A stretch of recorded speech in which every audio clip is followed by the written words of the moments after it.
Good afternoon, everyone, and welcome. Thank you for joining us. I'm Roxana Markoc, Senior Curator of Photography, and it is my great pleasure to introduce this forum on contemporary photography focused on the photobook, an enduring, vital cultural phenomenon, its history nearly coinciding with the advent of the photographic medium itself, arching back to Anna Atkins' British Alge of 1843 and forward to path-breaking contemporary experiments. Since 2000, paradoxically, following the launch of the Rocket ebook in 1998 and the onset of electronic publishing, the analog photobook has achieved a new level of creativity right at the nanosecond of the digital age. Positioned at the intersection of several semiotic modes, text, image, typography, layout, and the architectural structure of the object, the photobook can be counted as a Gesamtkunstwerk or aggregate artwork. At times, artists have turned to it as an art space, a display hub, conceiving the book as an exhibition, as in the case of Seth Sigelab's 1969 publication of the Xerox book, which blurred the difference between spaces, or artists have amplified the artist's strategies of production at the expense of any iota of orthodox design. Or artists have used it to tease out new genres of photography, as in the case of Carmen Winant, instructional photography, learning how to live now, which introduced instructional rather than the more established vernacular or documentary photography as a tool for learning and odyllic force. Or artists have synthesized the digital and the printed in hybrid formats, as in the case of Teju Kohl's Blind Spot / Blind Spot, which has blended the fast-paced digital platform of Instagram with the slow-paced arena of the printed page. This forum is organized in conjunction with MoMA's launching of an annual review of photobooks. For the inaugural list of our favorite photobooks of 2021, I encourage you to check out the selection we published last month on MoMA's online magazine. And with this, I would like to open this convening by inviting Clément Cheroux, the Joel and Anne Ehrenkrantz Chief Curator of Photography at the Museum of Modern Art and the genuine bibliophotophile, to share with us his research on the 21st century photobook phenomenon as a means of introduction. Clément?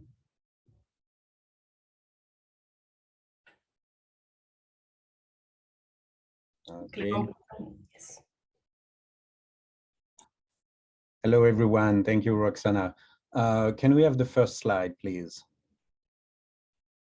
Well, I'm so happy to be here with you today, even virtually, to talk about the importance of the photo book. I would like to start my intervention by thanking Roxana, who created the Forum on Contemporary Photography at MoMA in 2010 with Eva Respini, and who has since continued to animate it so brilliantly. I would also like to express my gratitude to Leslie Martin, who is with us today. A year ago, Leslie invited me to be the guest editor of the 20th issue of the Photo Book Review.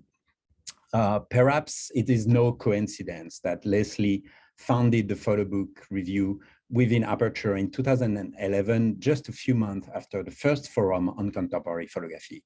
These two initiatives have a lot in common. They were not only created almost at the same time by two women. When we look at their program, it is amazing to see that they both cover most of the important topics of our time. There is no doubt that historians of the future will find in these two platforms incredible resources to understand what has happened in the field of photography in the past 10 years. I would really like to thank these two extraordinary women, Roxana and Leslie, for having created and animated with such enthusiasm these places for exchanging ideas, these opportunities for debates, these echo chambers that are also recording history in the making. By inviting me to be the guest editor of the latest photo book review, Leslie gave me the opportunity to reveal that I'm a kind of bookaholic. Next slide, please. Here is my personal library that shows how much I love photo books. When I initially became interested in photography in the mid-80s, in the provincial French town where I lived, there were only a very few exhibitions. Books were definitely the main means of access to photography. Books, therefore, strongly shaped my early knowledge of photography. Since that time, their importance has grown exponentially. While working as a curator in a museum in France and then in the US, I must say that I have always relied a lot on books, maybe more on books than on studio, gallery, and museum visits. And I think this is something which is quite unique to photography. I'm not so sure that a curator in a painting department could say the same, but for photography, I think it's really true. For many years, I used books above all as sources, repertories, or catalogs in order to select the photograph that might enrich the collection of the institution for which I was working. And a few years ago, I had a sort of revelation, one of those epiphanies that change how we see things. I held in my hands an artist book that was entirely made up of photograph. The book in itself was so accomplished as an artwork in its sequencing, in its typography, in its relation between text and image, the choice of the paper, and in so many other small details that what struck me at that time was that the book in itself deserved as much, if not more, its place in the collection as the photograph it included. The photo book as a complex and coherent container became, in that case, more interesting than the photographic content alone. Next slide. This is exactly the reason why at MoMA we take photo books very seriously. Since the publication of Walker Evans' American Photograph in 1938, MoMA has always and consistently published important photo books. We currently have 15 photo books on display in the museum galleries, from August Sander to Telegraph 3 AM by Richard Misrak. My great colleagues in the library of the museum pursue an intensive and carefully curated program of acquisition and preservation of photo books, which are available to the public. Together, we have recently launched a new yearly celebration of the photo book in the form of a list of the 10 favorite photo books of the year. At MoMA, we really believe the essential role of the photo book, and this is the reason why we are all together today. And of course, we are obviously not the only one to be interested in the photo books. Since the beginning of the 21st century, we are in what we can call a kind of photo book phenomenon. I think I started to, personally, I started to understand that something was happening around 2009 and 10, when more and more photographers were visiting me in my office at the Pompidou, not anymore with boxes of prints, but with book dummies made on Blurb or on any other kind of book on demand platform. That was really clear that at one point, the print was not the main way of sharing a project. Since a few years now, in the everyday practice of my job as a curator, I increasingly meet photographers who are more interested in publishing a book than in making an exhibition. There is also a lot of collectors. This is another super interesting thing. There is a lot of collectors that 20 or 30 years ago were collecting vintage prints and that are now collecting photo books. Manfred Eiting is probably the best known of them, but there are many others who have made that move, that shift in their collecting practice. Next slide, please. Another sign of the increased importance of photo books is, of course, the number of publishers. For the last issue of the Photo Book Review, we have compiled an international list of photo book publishers. In 1999, there were approximately 100 publishers of photo books. Today, there are nearly 500. Their number has been multiplied by 5. Next slide, please. Another interesting marker is the increase of books on photo books. There have been, of course, a few studies on photo books during the 20th century, but at the end of the century, a new form of book on photo books appeared. You know, this kind of very copiously illustrated books with a lot of reproduction of covers and double page from photo books. The genre was inaugurated in 1999 by Horacio Fernandez's book Photografia Publica. It was soon followed by the books of 101 books by Andrew Roth in 2001, and the first volume of the photo book by Martin Parr and Jerry Badger in 2004, followed by many others. 20 years later, the bibliography of illustrated anthologies on photo books included more than 90 titles. In my own library, I have now more than these books on photo books than the traditional history of photography. And this is, in fact, a new way of writing the history of photography through books. It is also interesting from my point of view to note that over the past 20 years, the photo book field has been built on a model of legitimation similar to the one used for photography in itself at the end of the 20th century. To be recognized as something culturally important, both photography and the photo books needs first great masters and masterpieces organized by country and by genre. Then came the need to create official institutions, figures of authority, annual meetings, and a primary and a second market, a system of compensation with prize, awards, medals. Next slide, please. Today, we can say that the photo book is a world in itself, with its bookstores, its fairs, awards, experts, and so on. It is an organized system that feeds and regulates itself. Next slide, please. The ultimate phase in this process of symbolic recognition for the photo book is probably to be recognized as an art form in itself. And I think this is exactly where we are today. Thank you for your attention. Thank you so much, Clement, for your own commitment to the photo book in all its manifestations, in exhibitions and publications.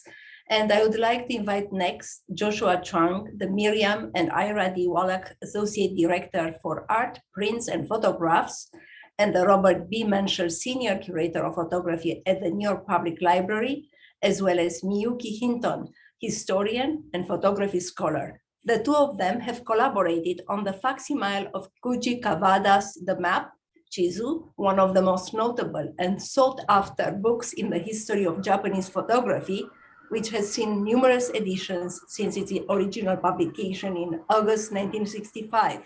And I should just mention that Kawada was also one of the 15 artists selected for the new Japanese photography exhibition at the Museum of Modern Art in 1974.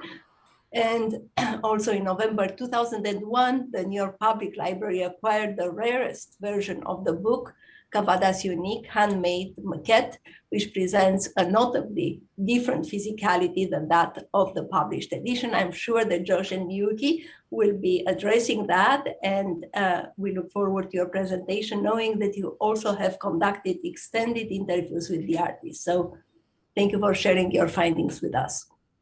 Thank you, Roxana. Thanks, Roxana.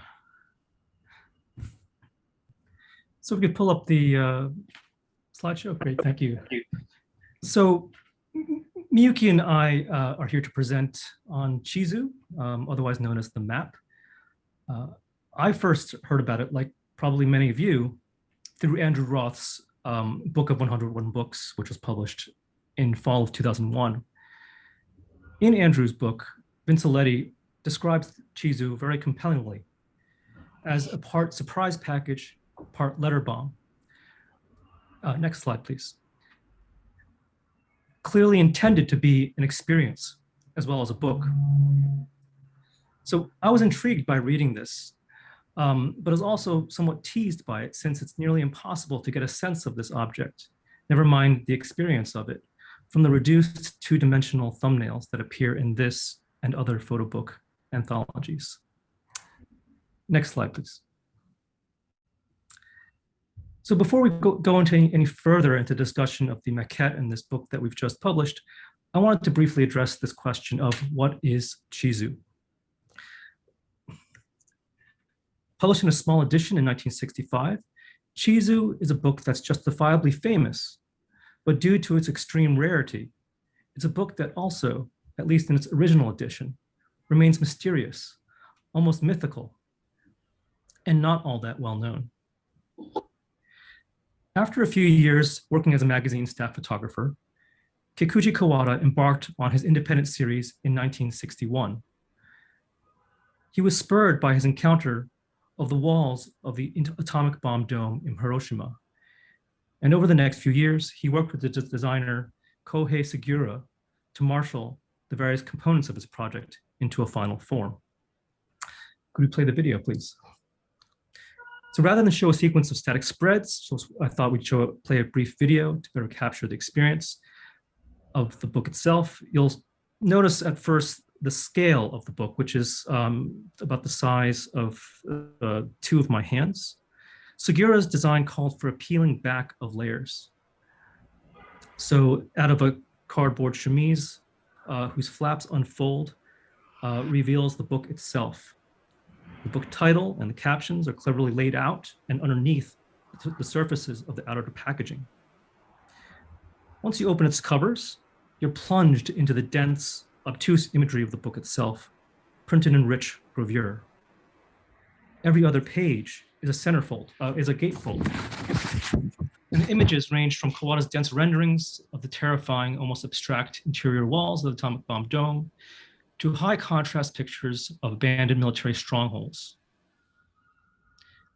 The asynchronous sequence of disparate imagery and the opening, closing, and turning of gatefold pages create this complex effect of images emerging from, but also collapsing on top of other images.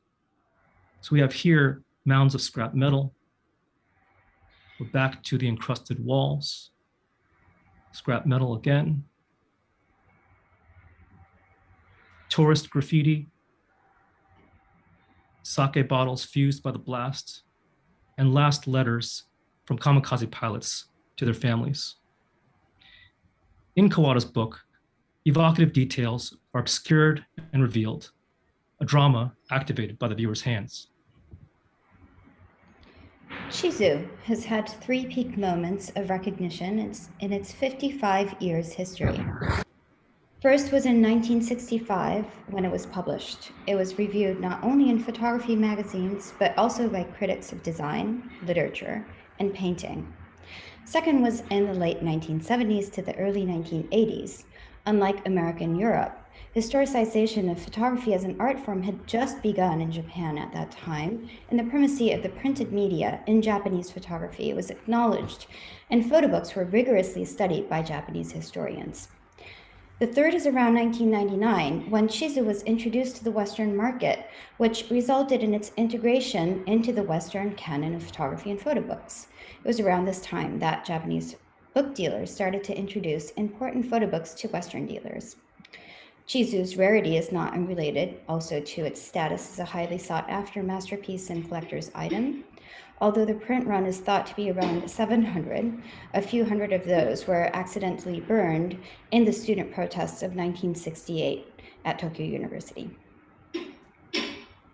The library acquired for its Spencer collection its copy of Chizu in the middle of 2001, the same year Andrew Roth's survey was published.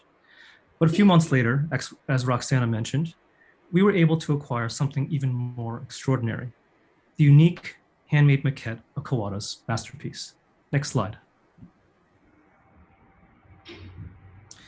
So when I first saw the maquette in 2016, I was struck by the differences between it and the final book in both structure and visual image. Coming in at almost twice the trim size of the finished version, the maquette was also conceived as 2 volumes rather than 1. Next slide, please. Volume 1 contains a run of 36 of Kawada's immersive close-up images of the interior walls of the atomic bomb dome, which Kawada himself referred to as stains.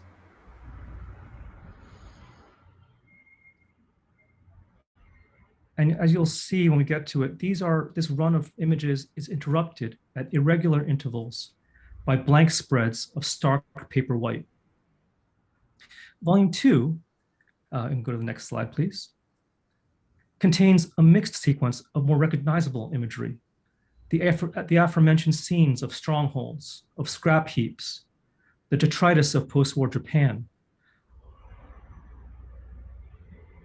displays of artifacts, a trampled flag, as well as pulled back views of the Genbaku Dome. Notably, in the maquette, there are no elaborate gatefolds, and Kawada himself made the maquette by using thin gelatin silver prints he printed himself that he would fold in half and paste back to back with bicycle tire repair glue.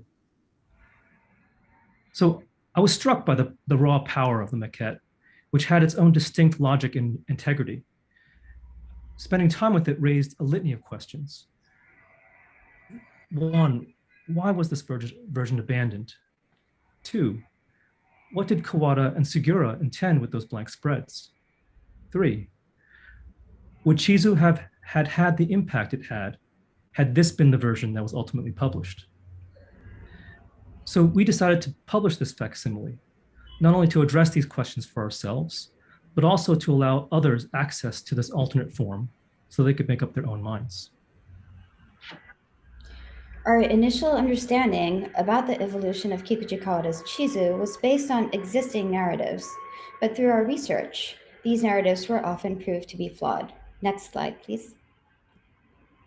Pictured here is Ken Domon's 1958 publication, Hiroshima. It is commonly thought that Kawada's first visit to Hiroshima was to assist Ken Domon, his mentor, on Domon's photo shoot that culminated in this publication. This anecdote is mistaken. Next slide. When Kawada went to Hiroshima, it was not as Domon's assistant, but rather as staff photographer for the weekly news journal Shukan Shincho. Domon had already published Hiroshima by then, and Kawada's assignment was to profile Domon, who'd just published his acclaimed book. Anecdotes like these, when recounted by Kawada over the years and decades, often got slightly confused by the interviewers and have caused many misunderstandings. These factors brought to our attention the importance of finding ways to work with Kawada collaboratively to resolve some of the misconceptions and to create a bilingual document approved by Kawada himself. Next slide. We compiled an archive of more than 250 magazine articles of Kawada's writing and photographs from the years 1952 to 1966 to reconstruct the story behind Chizu, which was also corroborated by Kawada's own archive of contact sheets. Next slide. The archive begins in his early career as a magazine photographer when he formed his critical views on society and leads us through the evolution of Chizu in its several magazine serializations. Next slide, please. And the first exhibition form, which preceded the book. So this was in 1961. Next slide, please. Something often overlooked for a project like this is the importance and demands of the translation process itself. So Kawada's own words and anecdotes can be a source of contradicting interpretations. We first wrote our text in English, and our translator, Manami Fujimori, reimagined the narrative in Japanese. Kawada thus had a chance to suggest edits to both languages for accuracy. Prior to our interview in Tokyo with Kawada in 2019, we traveled to Hiroshima, where we visited the locations and examined a number of vantage points of Kawada's pictures. Thank you. Next slide, please. So we're very pleased to have come out with this facsimile of the maquette just a few months ago, working closely with Michael Mack and his designer, Morgan Crowcroft Brown. It is very faithful in spirit to the maquette artifact that's in the New York Public Library's collection, but it has, in addition to it, a pamphlet, next slide, a very innovatively designed pamphlet that has all of the research that we've just described, including a chronology, this extended interview, and next slide, please. and a diagram that you can flip through that compares the maquette sequence and croppings with the final edition, giving readers a sense of the reinvention of this project from maquette to its final form. So thank you. Thank you so much, Miyuki and Josh. What a treat to hear you speak of your collaboration on this absolutely exceptional project. And now I'd like to introduce Dayanita Singh, an artist whose primary form of artistic expression is the photo book, an artist who I have admired ever since I first met her 20 years ago in India. When Dayanita started in 1980 to take pictures, it was with the idea to make a book. To me, she said, photography equaled making a book. Dayanita, in fact, exhibits her books as artworks in their own right, often alongside prints presented in modular structures that make reference to libraries and archival storage systems. And her work in MoMA's collection, Museum of Chance, has been presented in this format in 2019, when my colleague Lucy Gallen installed it as part of the collection exhibition Surrounds 11 installations. Dayanita, thank you for joining us. We are so grateful to have you with us. Thank you so much, Roxana, for organizing this historic forum and for inviting me to it. I am so excited, I can barely speak.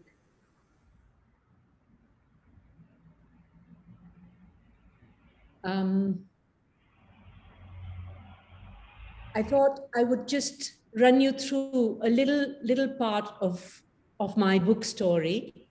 From the very start, the book was the work for me. In fact, I came to photography via the book, this very book, the Zakir Hussain book. The exhibition came much after, if at all, and felt to me like the catalog of the book. I always wondered why I could not have the book on the wall, the full symphony instead of a single note.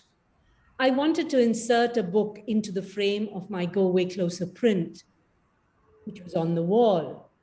People said, Dayanita, the book is the book and the exhibition is the exhibition. Don't mix the two. And that became my clue.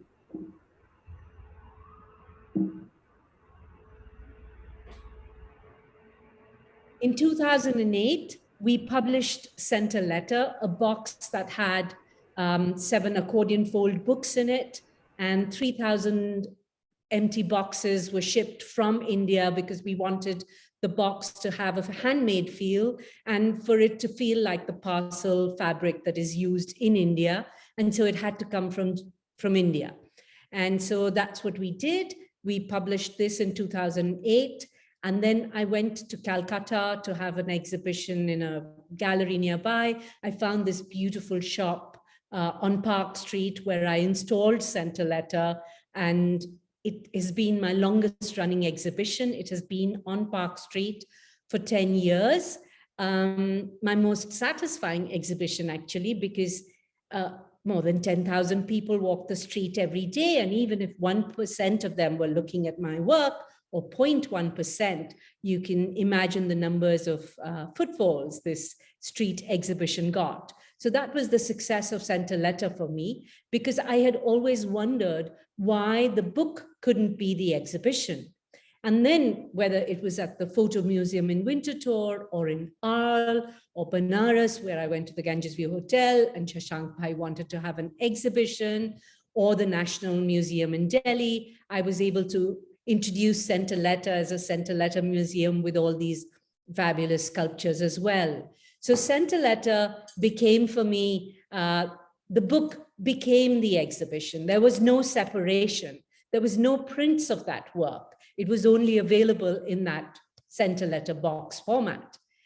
That was 2008. And by 2013, Sent a Letter, as though on steroids, had grown into Museum Bhavan, which you see on the right-hand side. And this is Museum Bhavan when it was shown at the Hayward Gallery in 2013, these wooden structures that can change the architecture of the space, as well as, and very importantly for me, change the images in a second. I couldn't bear the idea I felt that when my prints were on the wall behind glass, they got fossilized and they died, and I missed the tactility of the book. And so I really imagined these as very, very large books, but books where you could keep flipping the images all the time. And of course, Museum of Chance led to the Museum of Chance book. I went to Steidl, and this time I said to him, could we make a book with 88 different covers? And he thought it was shocking for me to even suggest something like that. But I said to him, if I had a book with 88 different covers, which is the number of images in the book, then I could show the book as the exhibition and I didn't have to make any prints. And so that's what happened. And this is at the MMK in Frankfurt, where they acquired 88 copies of the book, because the book has a front and a back, 44 images in front and 44 at the back. So we just L-clipped this onto the wall, and that became the exhibition. And that was a big moment for me. And then I built these structures into which you could slip the book so that then it could go on the wall instead of my prints. And while I loved my work I loved the prints when I made silver gelatine, but when I got to digital, when I had to shift to digital, the quality of tritone that Gerhard could give me was far superior and much more of an analog feel than what I got from digital prints. So my preference was really the offset printed book. And that's why I often call myself an offset artist. This is my studio where I have these book walls, and as I add books to them, walls slide back and forth. And if you wanted to see file room, I would move these across. And the next book will have another. So then this is in Bombay at the Max Muller Bhavan, where I took again the Museum of Chance book and put it in, made book objects out of it and hung it in this very pristine gallery as I would a silver gelatine show. And it was wonderful to see how people came and they were confused. Why was a book on the wall? But the prints were quite okay and they looked quite beautiful. So that was nice to create that kind of confusion for people, because I wanted to say the book is my work. The photographs are just raw material. And at this point, I would rather call myself an offset artist. And then the books were not just, you had to come and choose the one that you wanted. You see the red dot on some of them. It's because they were reserved. And then I tied them up for you. I made a sort of bundle out of it. And all this was also done because I wanted you to be, to have to choose your cover. You know, if you go to Amazon and you order the book, chances are you might get the same cover 10 times, you might get 5 different covers, but not the one you want. So if you really want that curtain photograph on the Museum of Chance book, then you have to come to one of my events, because I'm the only one who has the full sets. So it was wheels within wheels to get the idea across to people. And there I am sort of collecting the money. It was important that they were sold in an edition of 352 with various stampings to make it unique for each person. Yeah, so this is, if you wanted the cover of this book, the Patwant Singh Staircase, then you had to be sure that you got to the Dhaka Art Summit in time to get that cover, because I was showing only one set at a time. And then they came in these special bags. I think the gentleman managed to get 6 bags because of, he must have collected them from his friends, but otherwise you could only buy one book with one credit card. So it was like a controlled market as well. This is in Jaipur at the Hava Mahal, which is a big tourist spot. And I thought I'll go wherever I'm invited and take the book. So it was get my book. This is at the art fair in Delhi, and there was always a long procedure for the signing and making each book unique. This is the kind of signing I did. And then I made these accordion fold structures that fitted in that leather case, with the idea that you could acquire the work from the art fair, walk out with it, and carry it onto the plane to your next destination or your home. And then I thought, well, why am I just making a bookcase? Why don't I make a suitcase? And I tested the suitcase if it could do the streets in Venice, and it worked. And so at the Sydney Biennale, instead of showing any prints, I showed 2 suitcase museums. So each suitcase museum consists of 2 suitcases and 44 books. And that became my big thing. I made a manifesto for it, and why you had to have the Museum of the Future is small and portable, it's organic and allows for change and growth continuously. And they have the catalog is a PDF, and there are ambassadors who carry these suitcases around the world, and they invite patrons to make an event for the opening. And so I was quite obsessed with that. And then something amazing happened, which is that the Museum of Modern Art bought my Museum of Chance, which was my mother museum of Museum Bhavan. This Museum Bhavan was this family of 9 traveling museums. And so I really wanted, of course, I was absolutely delighted that they had acquired it, because it wasn't really available to anybody, but I was happy that they took it, they acquired it. But I have to say, I got very, very depressed, because I realized it might sit in storage for 20 years. My friends and family would never get to see it. And so I went to Gerhard and asked if he could make me a miniature Museum Bhavan.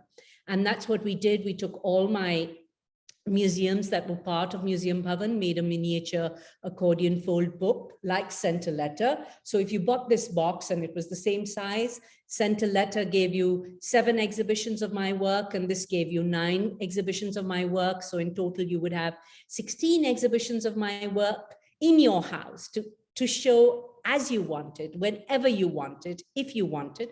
Otherwise, just keep it as a box.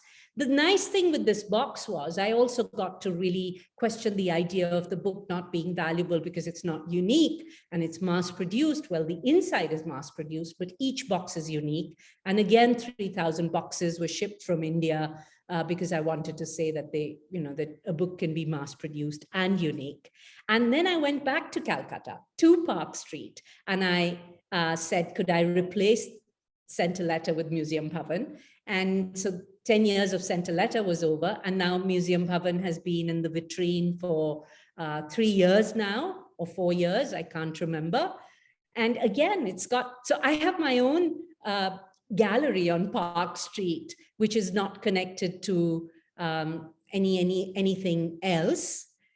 And so Museum Bhavan also traveled, and I made, wherever I got a chance, I managed to make exhibitions of it, including in front of the Taj Mahal. And then I made a jacket for it, which had these 9 pockets so that I could wear the museum. And finally, I think I succeeded in my idea, because this is SF MoMA, and they showed the suitcase museum and acquired it for their collection. And on the right side, they showed Museum Bhavan. So the print went into the museum. So the print went off the wall and the book was on the wall. Thank you very much. Thank you so much, Dayanita. Actually, thank you for making the Museum as Chance available to us. And also, I'm happy we were able to show it in the galleries very soon after we acquired the work. And we are immensely grateful for your amazing work. For this presentation, it's always a treat to hear you speak and perform the speech. And next, it is my great pleasure to invite Leslie Martin, Creative Director and Publisher of the PhotoBook Review at Aperture Foundation, who in 2012 has also co-founded the Paris Photo Aperture Foundation PhotoBook Awards, one of the field's most prestigious prizes, to share her insights with us on what makes a book an artwork to reckon with. Leslie? Thank you, Roxana. Thank you also to my colleagues on the panel, many of whom have actually contributed or been featured in pages of the PhotoBook Review. So I'm going to, if we can start the slideshow, I'm going to go ahead and talk about 2 things that started in 2011, 10 years on from the start of the PhotoBook phenomenon as defined by Clement. The first is the Paris Photo Aperture Foundation PhotoBook Awards, created in partnership with Paris Photo and also very much shaped by Aperture's goals as a mission-driven publisher wanting to celebrate, recognize, and support the incredible creativity and innovation happening across the wider field of photobook publishing. Next, the other, I will say that if you are in New York, we'll be hosting the exhibition of the 35 plus shortlisted books of the PhotoBook Awards at Printed Matter in January. And books such as Sasha Fires Burgess's Untitled, First Photo Book and Catalog of the Year, What They Saw, and others. So keep an eye out for programming around that next month. I can't talk too much more because I want to spend more time next talking about the PhotoBook Review, which is a biannual newsprint journal dedicated to exploring the ongoing contributions of the photo book to the medium. And as mentioned, I think the first PhotoBook review was guest edited by Jeff Ladd, who was the founder of the PhotoBook Review blog called 5 Before and co-founder of the publishing house Errata Editions. And then this last issue, of course, guest edited by Clement. So we have a full decade and 20 issues in total. Why did the PhotoBook Review begin? Very simply for these reasons. As a catalog in support of the PhotoBook Awards, in response to the dearth of serious treatment and analysis of the photo book in what was clearly an observable moment of expansion and growth, to provide a serious platform for further development of the growing scholarship and new connoisseurship in the field. And in shaping the pages and its ongoing issues, I was inspired by the collaborative, community-driven practice that I saw flourishing in independent self-publishing, an increasingly experimental approach to the book form, like Dayanita Singh's, and the growth of a discourse around that. The inventive and irreverent energy evident in Europe in particular, bubbling up from programs like Self-Publish, Be Happy, Off-Print, Lodret Vandret, who started a book festival in supermarkets and other public places. Next. And from the start, we have really valued and relied on the expertise and experience of guest editors, with each issue a mini petri dish for the individual obsessions of scholars, curators, and photo book evangelists, like here, Cologne-based Marcus Schaden for issue 2. Marcus would go on to found the Photo Book Museum, and he took a two-pronged approach, focusing on the role of the photo book dummy, but also a proposition for something he called photo book studies, a historiographic approach to understanding the photo book, and made an early call for more institutions dedicated to the photo book. Next. In the next issue, Spanish photographer Joan Foncoberta, proposed a further exploration of the book as art experience. And in this issue too, we began a series of very geeky book features like how to read a photo book and sequencing the photo book, philosophical digressions that you really couldn't find elsewhere at the time. Next. Charlotte Cotton encouraged us to think about photo books as a networked interdisciplinary space with pieces between photographers like Jason Evans and musicians like Kiernan Hebden of Fortet, Jason Fulford in dialogue with the designer David Reinford, the better to consider the interconnections between dialogue, digital and analog, and other media forms. Next. Darius Himes focused on the fine art of making things, or as he wrote in his editor's notes, the production process as one of abstract vision coming up against the realities of manufacturing, something that really echoes with us today as we struggle with manufacturing and supply issues. So I think that what you can see is one of the qualities I really cherished in the photo book review, which was to basically serve as a mind map of the multivalent concerns of the photo book community. Next. Bruno Cheskel, founder of Self-Publish Be Happy, brings us back to a foundational, radical consideration of the potential of that relationship between pleasure photography and the photo book lust, as he calls it, that drive to collect and to make books. Next. And again, those sort of thematic exploration issues also started to take on existential questions like one addressed here with librarian and curator David Senior. Why so many publications when there's so much other media available? And the response, there's this weird little island of art publishers that are persisting almost because it's perverse, underlining the way that the contemporary independent and self-publishers are similar to artist-run spaces of the 60s and 70s. Next. Ramon Reverte, in addition to introducing us to the Spanish and Latin American publishing scenes, offered reports from the field, an overview of experiments underway with exhibiting the photo book clubs, photo book museums, the boom in photobook festivals, something that we might call affectionately the photobook circus. Next. Tokyo-based Ivan Vartanian also offered regional content from Japan, but also took a look at the performative potential of the photobook. Next. And here, again, complementing the experimental and niche areas of exploration, we wanted to address practicalities of publishing practice, like how do you actually connect a book to its audience once you've made it? Next. Dutch designers Kummer and Herman invited us to challenge the idea of photo book making as a solitary practice, to consider the collaborative nature of photo book making. Next. And at this midpoint, Stanley Wellakawa Wanamwa's issue on the photo book and the archive really ushers in this idea of the photo book review as a research platform. This may be the first to propose indirectly something like the beginning of a taxonomy of the photo book, a way of saying certain kinds of photo books are useful and good at this. And in this case, this being an inquiry into the photo book as a useful framing device for archival projects.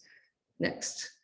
My colleague Denise Wolf follows this up with her own taxonomic proposal for the accidental photo books, books that use photography but are not considered photo books, qua photo books, cookbooks, technical manuals, and so forth. And in doing so, challenging our ideas about what constitutes a photo book and whom we consider its audience. Next. Daria Tuminas tackled what is meant by the word cinematic as applied to the photo book. Next. Librarian Deirdre Donahue introduces us to the systems of book collections and libraries, a network of connoisseurship that supports bookmakers via the purchase, conservation, and discovery of individual volumes. Next.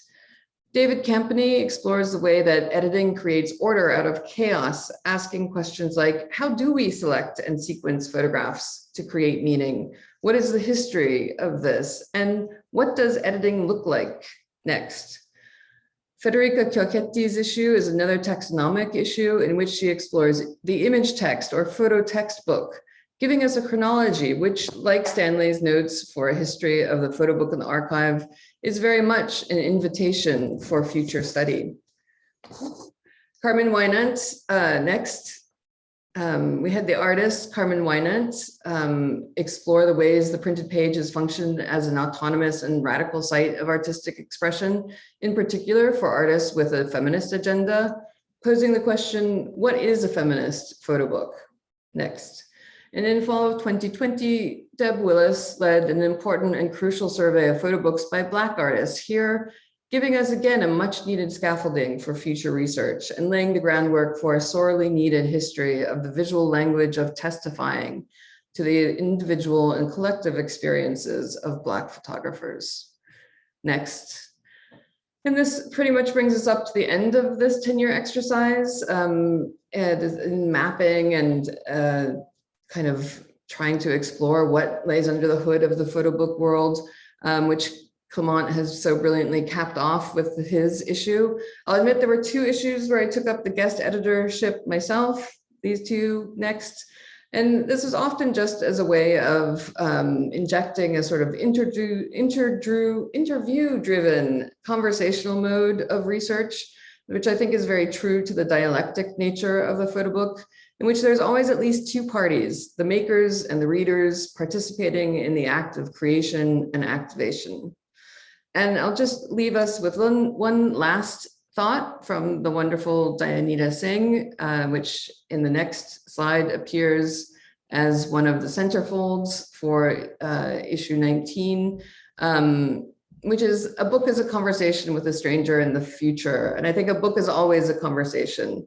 So myself and the Aperture team remain committed to this continued dialogue with future photo book makers and scholars and aficionados, including future feature content of photo book review like content in Aperture magazine and online at aperture.org, a collected anthology from this magazine's, their journal's pages, a forthcoming photo book club, and of course the ongoing photo book awards. So I'm looking forward to those continued conversations, and thank you again to my colleagues and to the many, many, many contributors who made PBR possible and alive. Thank you. And in turn, thank you, Leslie, for your illuminating presentation on the very rich activities of the PhotoBook review. It's my great pleasure now to welcome Bronwyn Lowe-Biljoen, photography scholar and founding publisher of Fourth World Books, whose talk will focus on African photo books from 1999 to now. Thank you Bronwyn? very much. Thanks, Roxana. I'm not going to completely fulfill that mandate. Since 1999, there have been many events on the continent supporting or showcasing African photography. And here are some of them. The founding of the magazines Chimurenga and Art South Africa in Cape Town, the establishment of Raw Material Company in Dakar and CCA in Lagos, the founding of the online journal Africa as a Country, the establishment of various archives dedicated to continental and regional preservation of photographs, including Africa in the PhotoBook and History and Progress Uganda, the first iterations of the Lubumbashi and Casablanca Biennales, Lagos Photo, Addis Photo, the Festival of Black Arts in Dakar, Les Rencontres de Marrakech, major exhibitions such as the rise and fall of apartheid, publications of books such as Rubinois' L'Afrique par elle-même at the start of this period, and Thames and Hudson's The Journey, New Positions in African Photography at the tail end. And most importantly for this discussion, the establishment of independent organizations that have contributed in significant ways to the production of photo books, including my own company, Fourth World Books, and Jacana in Johannesburg, Les Editions Barzac in Algiers, Stevenson in Cape Town, Lala Hadria Editions in Tunis, and others, many others. Many of these initiatives and events and the photography they celebrate embody what Chimurenga Chronic describes as the spiritual community and utopian political project of Pan-Africanism. But there are perils here. This project notwithstanding, it is a mistake to think in a monolithic way about African photo books. Africa is, after all, not a country. Eschewing, therefore, a single narrative about African photography, I want to look to the idiosyncratic and the local in a handful of projects. I won't try to comment on the 300 counting books produced in the last 2 decades, except to say that the numbers are provocative. Only 30% are actually published on the continent. More than 50% are from South Africa alone. And only 49 books, that's about 16%, are by women or non-binary individuals. I also won't try to summarize the programs of publishers as different as Fourth World Books and Lala Hadria Editions, as Stevenson and South African History Online, as Jacana and Les Editions Barzac. And I cannot do justice to the many small local eruptions, the self-publishing that goes on apace, the laboratories, residencies, activist-led initiatives, discussions, colloquia, archival projects, and other expressions of interest in what photographs can do when you put them in a zine or a broadsheet or a book. And so the 6 projects I'm going to show you do very different things in very different places. Are we at the slides? Next project. Raw Material Company was established by Koyo Kuo in 2008.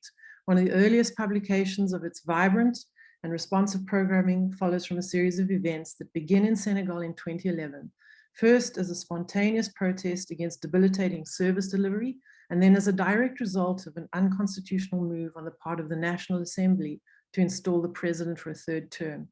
Protests are heightened in January 2012, when President Abdoulaye Wade looks set to secure a victory on the back of a constitutional court ruling that his bid for another term is legitimate.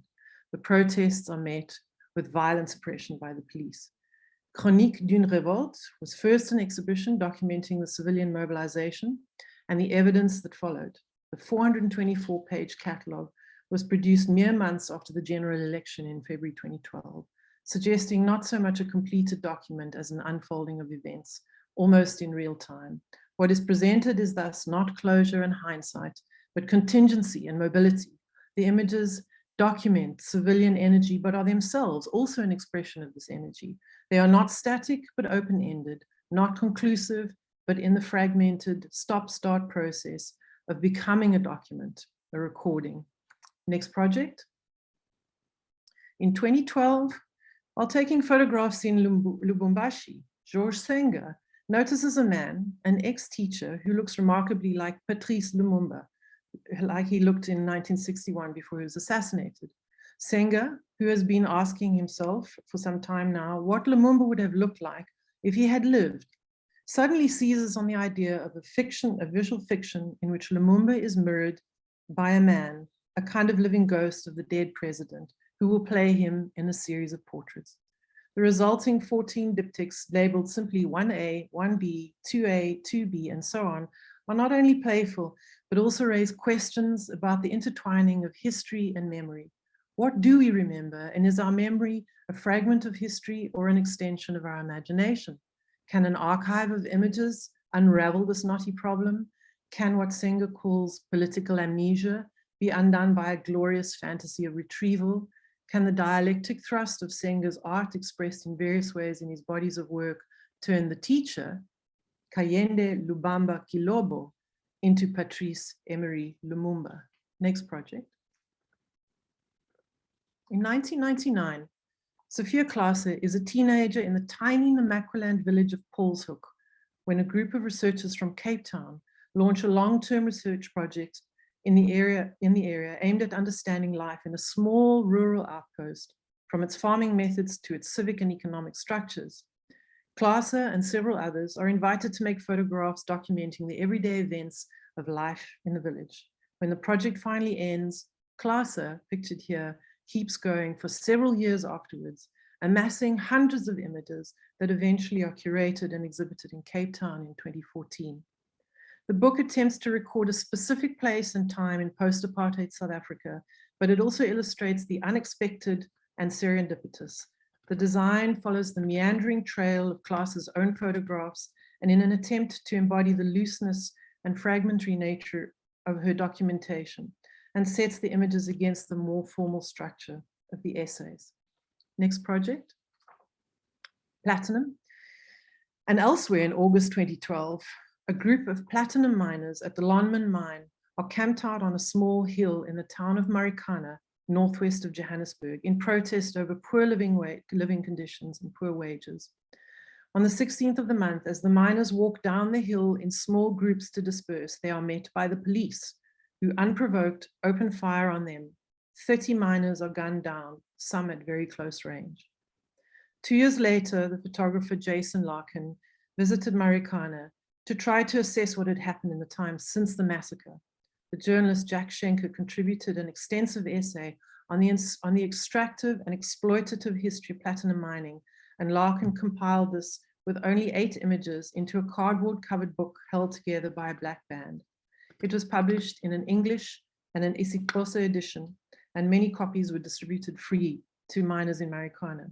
The physical shape and feel of this book signals Larkin's attempt to convey the texture of a political moment, the traces of which remain 2 years afterwards.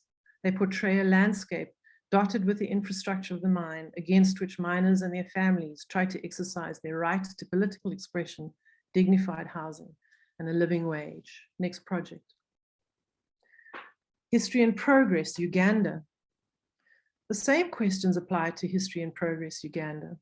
The Dutch photographer Andreas Stultiens and the Ugandan photographer Rumanzi Cannon Griffin collaborate to create an archive of old collections of photographs from families and institutions. The photographs are digitized and returned to their owners. And in the process, Stultiens and Griffin initiate a series of events, discussions, exhibitions, and compile 8 books, we're seeing some of them here, drawn from some of these collections. The project provides the material for Stultiens' PhD, which not only documents several years of collection, analysis, exhibiting, and bookmaking, but also raises and explores questions about archives and collecting, about the photographer's relationship to the images and the people who own them, and about the assumptions, sometimes mistaken, that she brings to the process. It is a complex, nuanced narrative of the perils and pleasures of the archive. Next project. Memory card Sea Power. Dave Southwood encounters a group of men living underneath a highway overpass in Cape Town's City Bowl sometime in 2010. He embarks on a complicated and long-term engagement with these men, who are stowaways on ships from Tanzania. The result is the Protean newspaper photo book Memory Card Sea Power. The publication, like the others I have touched on today, tries to find ways to embody the visual material, to give a sense of the spirit of the pictures and the subject matter, but also to deal with the often insurmountable strictures of photo book publishing. Once unfolded, memory card C power cannot be easily reassembled. It is printed only in black, and so its strong contrasts fit well into the dark zones under the highways. The pages find another life by being wrapped around concrete pillars, by being pasted onto walls and windows, by being slept on or used to start fires. The book, such as it is contingent, open to a variety of interpretations, ephemeral, a record of passage through rather than arrival. Southwood has remarked that because of the way that this project has developed, he is left with a huge base of images from which to work, from which to form new projects and publications. Thus, memory card C power springs out of a can-do mentality. It is useful beyond its material self. It is emblematic of journeys and contingencies. It is of the moment, but also anticipating what is to come. Thank you very much. Thank you so much, Bronwyn, for this beautiful and poignant, as well as comprehensive presentation of contemporary African photo book case studies. It is my absolute pleasure to give now the platform to Brandon Joseph, the Frank Gallipoli Professor of Modern and Contemporary Art at Columbia University, and Drew Sawyer, the Philip Leonian and Edith Rosenbaum Leonian Curator of Photography at the Brooklyn Museum. Each will make a presentation on a project they are collaborating on, an exhibition and book tentatively titled An Incomplete History of Zines by Artists, which explores the intersection of zine cultures and broader artistic practices in North America since 1970. Drew and Brandon. Thank you, Roxana, and everyone. I'm going to just dive right in because we both have 5 minutes. But throughout our research on the project that Roxana mentioned, Brandon and I have set out to ask how self-published and affordable zines have been sites of innovation, as well as helped shape contemporary artistic practices in North America over the past 50 years. While we are not focusing solely on photography, zines emerged in part thanks to the wide availability of photocopying machines. Thus, we might still ask how zines and xerography more broadly provide another story about photography and its publics in the late 20th and early 21st centuries. The term zine is closely associated or linked to the fanzine, a genre that was associated with the mimeograph science fiction fan publications in the 1930s and 1940s. This type of zine was employed by DIY punk subcultures in the 1970s. And first slide. And it's exemplified by Mark Morrisrael and L. White's Dirt, which I'm showing here, which, like most fanzines, mixes photographs of celebrities and snapshots with personal commentary and gossip. Next slide. Morisot's experiment with diaristic text and images in Xerox zines precedes his so-called sandwich prints, in which he would re-photograph his own images and often include handwritten text along the margins, such as in this example. Next slide. Another early approach to zines is found in Joey Terrell's Homeboy Beautiful, a parody of middle-class magazines, macho cholo culture, and the whiteness of mainstream gay culture. Terrell created staged photographs of himself and friends that mimic makeover features and photographic exposés. As both of these early examples demonstrate, zines have been another space for conceptual and performance-based photography, appropriation, collage, explorations of the relationship between image and text, and ultimately forms of what Jose Esteban Munoz has called disidentification and queer world-making. Both of these examples predate the so-called zine explosion of the 80s and 90s, which I won't have time to cover today. However, another argument of our exhibition will be around how artists who grew up during the 90s brought the aesthetics and energy of zines and its cultures into more professionalized contemporary artistic practices and spaces since the early 2000s. Next slide. For example, beginning in 2002, Kate Hardy began her zine Fashion, having already been active in the Riot Girl movement in high school and college, as well as the feminist genderqueer collective LTTR. Hardy created the project while studying at the Whitney Independent Study Program. For Hardy, the zine offered a space to play and experiment outside the more serious confines of institutionalized art. Next slide. Somewhat to her surprise, fashion became quite popular, and eventually leading Hardy to create her Position series a few years later, which is in a collection of the Museum of Modern Art. Bringing the same aesthetic of her zine, Hardy parodies gender, fashion, media, and even art photography, incorporating experimental techniques like the photogram and double exposures. Next slide. Another example is Paul Sepuya's Shoot, each zine comprising of multiple portraits of a single sitter. At the time, Sepuya was a recent graduate of NYU, and zines were an affordable means for him to share his work as a young artist. Next slide.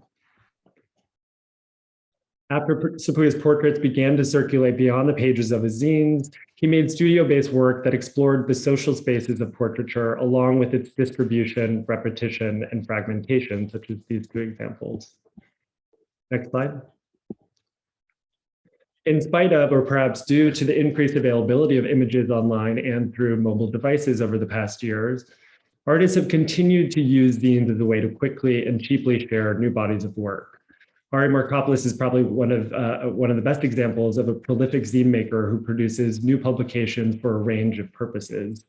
Over the past several decades, his work in zines has not only resulted in collaborations, but also in exhibitions that similarly involve Xerox prints rather than more traditional media. Next slide. Since the early 2000s, zines have proliferated and found new audiences and institutional support, much like the PhotoBook, as Clement mentioned in the beginning, as evidenced by, for example, the popularity of printed matter art book fairs, along with many other zine fairs. Yet zines and zine cultures continue to be organized around provisional collectives of individuals who are often committed to building communities through sharing of knowledge and art outside of traditional institutions. 8-Ball Collective, for example, was formed in 2012 and grew to include a zine library, a zine fair, and the newsstand at the Metropolitan Lorimer subway stop in Williamsburg. MoMA's acquisition of the newsstand and its inclusion of the project in its 2015 new photography exhibition demonstrates this push and pull between DIY zine cultures, or sort of counterpublics, and institutions. Yet it continues to be difficult to incorporate zines into many narratives of contemporary art and photography. And increasingly, photographers work between both zines and more traditional book formats. Next slide. For example, Raheem Fortune, whose book, I Can't Stand to See You Cry, was included in this year's inaugural MoMA PhotoBooks of 2021 list. Also made this zine in 2020. Fantasy is a collection of photographs of an international beauty show held annually in Atlanta, Georgia, which Raheem photographed right before the pandemic in 2020 and was able to publish it later that year. And just to wrap up, next slide. I just wanted to sort of give a brief shout out to a work that is currently on view, or two works that are currently on view by Candace Williams in Critical Fabulations Gallery at MoMA, which was organized by Roxana, as well as Thomas Jean Lax, which involves a new zine by Candace's Cassandra Pretz. So another thing which I won't have time to go into, but is the number of artists increasingly launching their own zine publishing platforms that, that distribute zines by other artists as well. Great, I'll also just dive right in. So if I can get my first image, please. Within art history, the photocopy appears within a conceptual lineage primarily. Its relatively poor reproductive quality deployed to connote an anti-aesthetic realm of information, as in Mel Bachner's working drawings of 1966 or Seth Siegelob's actually offset printed Xerox book of 1968. Another lineage, however, may be identified as early as 1967, next please, in Andy Warhol's Index book, a multifaceted publication that was not only among the first, if not the first, to feature the grainy, high contrast factory photos of Billy Name, alongside others by Nat Finkelstein and Stephen Shore, but also included, at Warhol's insistence, blown out photostats to enhance what he termed the underground qualities of the image. In other words, the photostat was used here for precisely the aesthetic qualities that it shared with the Xerox machine. The underground quality of the photocopied image would be picked up by, among others, Carrie Loren of the art music collective Destroy All Monsters within the zine of the same name. Next image, please. And this and the next 5 slides are courtesy of Phil and Shelley Fox Ahrens and their collection of artist zines. Carrie Loren, who was the primary photographer among the group of himself, Mike Kelly, Jim Shaw, and Niagara, has proven reluctant throughout his career to reproduce his pictures in anything but the contrast of Xerox reproduction, an aesthetic that in his case combines Warhol's index book with the consistent overexposure of his mentor, Jack Smith's, next please, photographs for the beautiful book and film Flaming Creatures. That such qualities were not simply expedient may be surmised from Loren and Shaw's parodic presentation of the famous photographer's school, next please, which promised, among other things, to teach, next slide, quote, trade secrets from the professionals like Mr. Andy Warhol. Loren's little-known zine treatise, The Secrets of Photography of 1980, next please, both embraces the effect of xerography and theorizes its role within photographic history. Touting it as none other than photography's second secret of 7, Loren lauded the copier's capacity for near limitless reproduction, alludes to the paranormal interests of its inventor, and describes the copier's platen glass as a site of, quote, instant nouveau collage. Next image. A few years later, Toronto-based filmmaker Bruce LaBruce and filmmaker, photographer, and draftsperson G.B. Jones would also embrace, or more precisely by that time, desublimate, the connection between the photocopy's grainy high contrast and what Kim Gordon has termed the lo-fi glamour of the factory aesthetic. Although here, more precisely, next image, Jones and LaBruce effectively used the copier to convert a restaged Stephen Shore photo into the aesthetics of Billy Main. The explicit and traceable lineage of the photocopy's the explicit and traceable lineage of the photocopy zine's underground aesthetic from Warhol on, and we could go here as well to projects as diverse as Dada Moriyama's 1974 print show or Nobuyoshi Araki's Xerox photo albums, contradicts or at least helps to nuance the oft-repeated notion that the copier's use within a digital era amounts to nothing more than a nostalgic, reactionary, or hip retro embrace of analog culture along the lines of the handicraft revival. To prove the point, we might conclude with the production of Black Mass Publishing, next please, currently on view at PS1 as part of Greater New York. Although Yusuf Hassan and Kwame Sorrell have, in works such as Sorrell's Southern Homes, next, produced analogs of the PhotoBook, they more frequently operate in the realm of pictorial appropriation. In their many small format zines, next please, and even more so in larger compendiums such as Hassan's Tsitsi, next image please, they routinely palimpsest the photocopy's low quality with the low resolution of images drawn from the internet, as evident in blurring, pixelation, and digital watermarks or other artifacts of such online sources as Getty Images. In this next image, they're in dialogue with the work of Nigerian-Norwegian artist Frida Orapabo, which they have published and reproduced since the beginning of their project. For Orapabo, the low resolution of the majority of internet images made them unsuitable for her large-scale collages and photomontages, next please, a factor that led to the foundation of her Instagram feed, Nemipeba. Black Mass, last image please, by contrast, utilizes the traces of digitized low resolution somewhat in the manner of Hito Steril's poor image to avoid the pitfalls of the zine's seeming nostalgia for an analog age and open onto and comment upon the contemporary state of the digital archive and the persistence of the Black radical tradition within it. A move, we might say, from Warhol's underground to something akin to Stefano Harney and Fred Moten's Undercommons as fed through a photocopy machine. Thank you. Thank you, Brandon and Drew, for sharing with us your research. I truly can't wait for this book to be published and also to see the exhibition at the Brooklyn Museum. I think it's September 23. It's scheduled to be at that time. So I'm now thrilled to introduce Diana Markosian, artist, writer, and filmmaker, whose debut monograph, Santa Barbara, was selected as one of the 10 of MoMA's favorite photo books of 2021 and is now part of our library collection. And also, if you are in New York, don't miss Diana's Santa Barbara exhibition at the International Center of Photography, which runs through January 10th. Diana, welcome.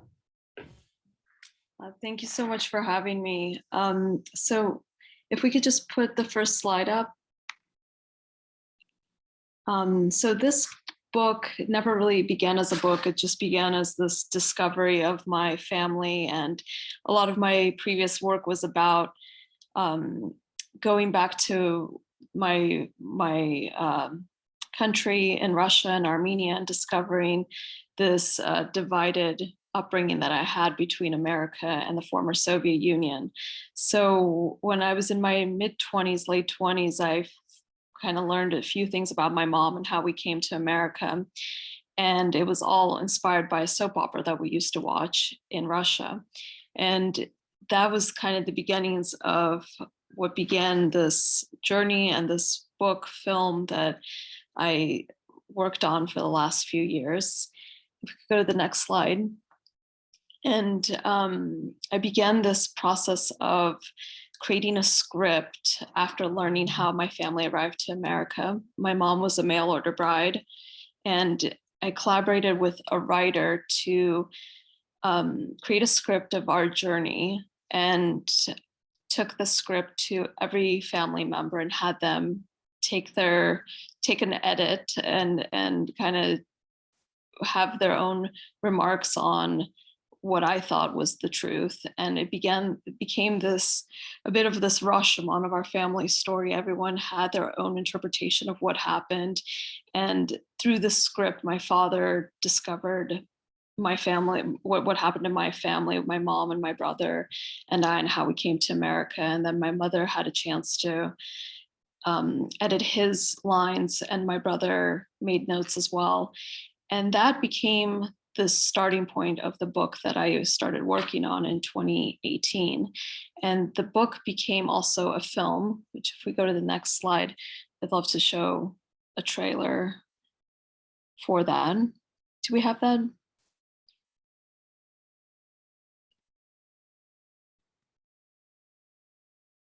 If not, I can keep moving forward with still images that we made. The process of creating this was working with a set of actors. I took about 1.5 years to find actors to play my family. And we can press play.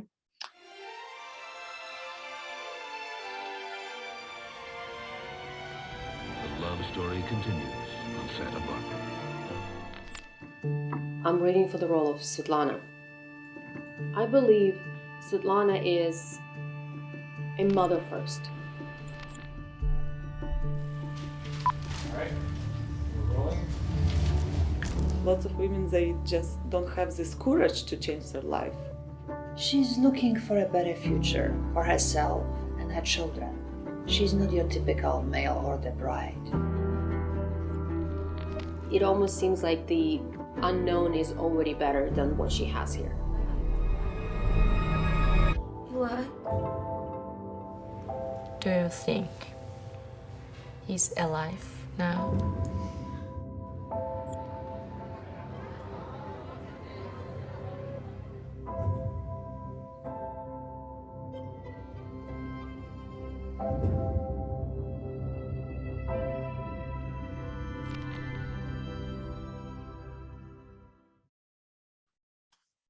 So the project slightly nuanced. I worked with actors that I collaborated with for about 1.5 years in creating the work. And if we go to the next slide, and traveled back to both childhood homes in Armenia and in America to reimagine the departure and arrival. So all of these items in this image are originals from my family's home. We, as a family, suddenly came to America. I didn't know that we were arriving to the States. And it was 20 years later that my mom kind of told this secret of how we managed to come to America. And my father, on the other end of it, didn't know that we would be leaving. And once he learned that we were gone, he packed up our home in Moscow. And these were all artifacts from our home. So for me, it was both cathartic and just extremely painful to create this work, because it was this discovery that in a way was hidden from me for so many years. So the next slide. And scenes like this, which involved hiring 20, 30 actors the day of, finding costumes for them, working with local production designers to just remember what the 90s felt like, that desperation, that the reasons behind that departure. Next slide. Finding actors was, I think in the beginning, this feeling that it was just going to be very seamless. It took 1.5 years to find the woman to play my mother, about a year to find the stepfather. And I had asked my father, my biological father, to play himself, and he, day of, said no. So this is somebody we found the morning of, to play my dad, and spent the next 3 months going back and forth to create this, these scenes that I remember, the final scenes of seeing my dad. This was an image on my birthday, my 7th birthday. Next. My Parents Together and Apart was the title of this image.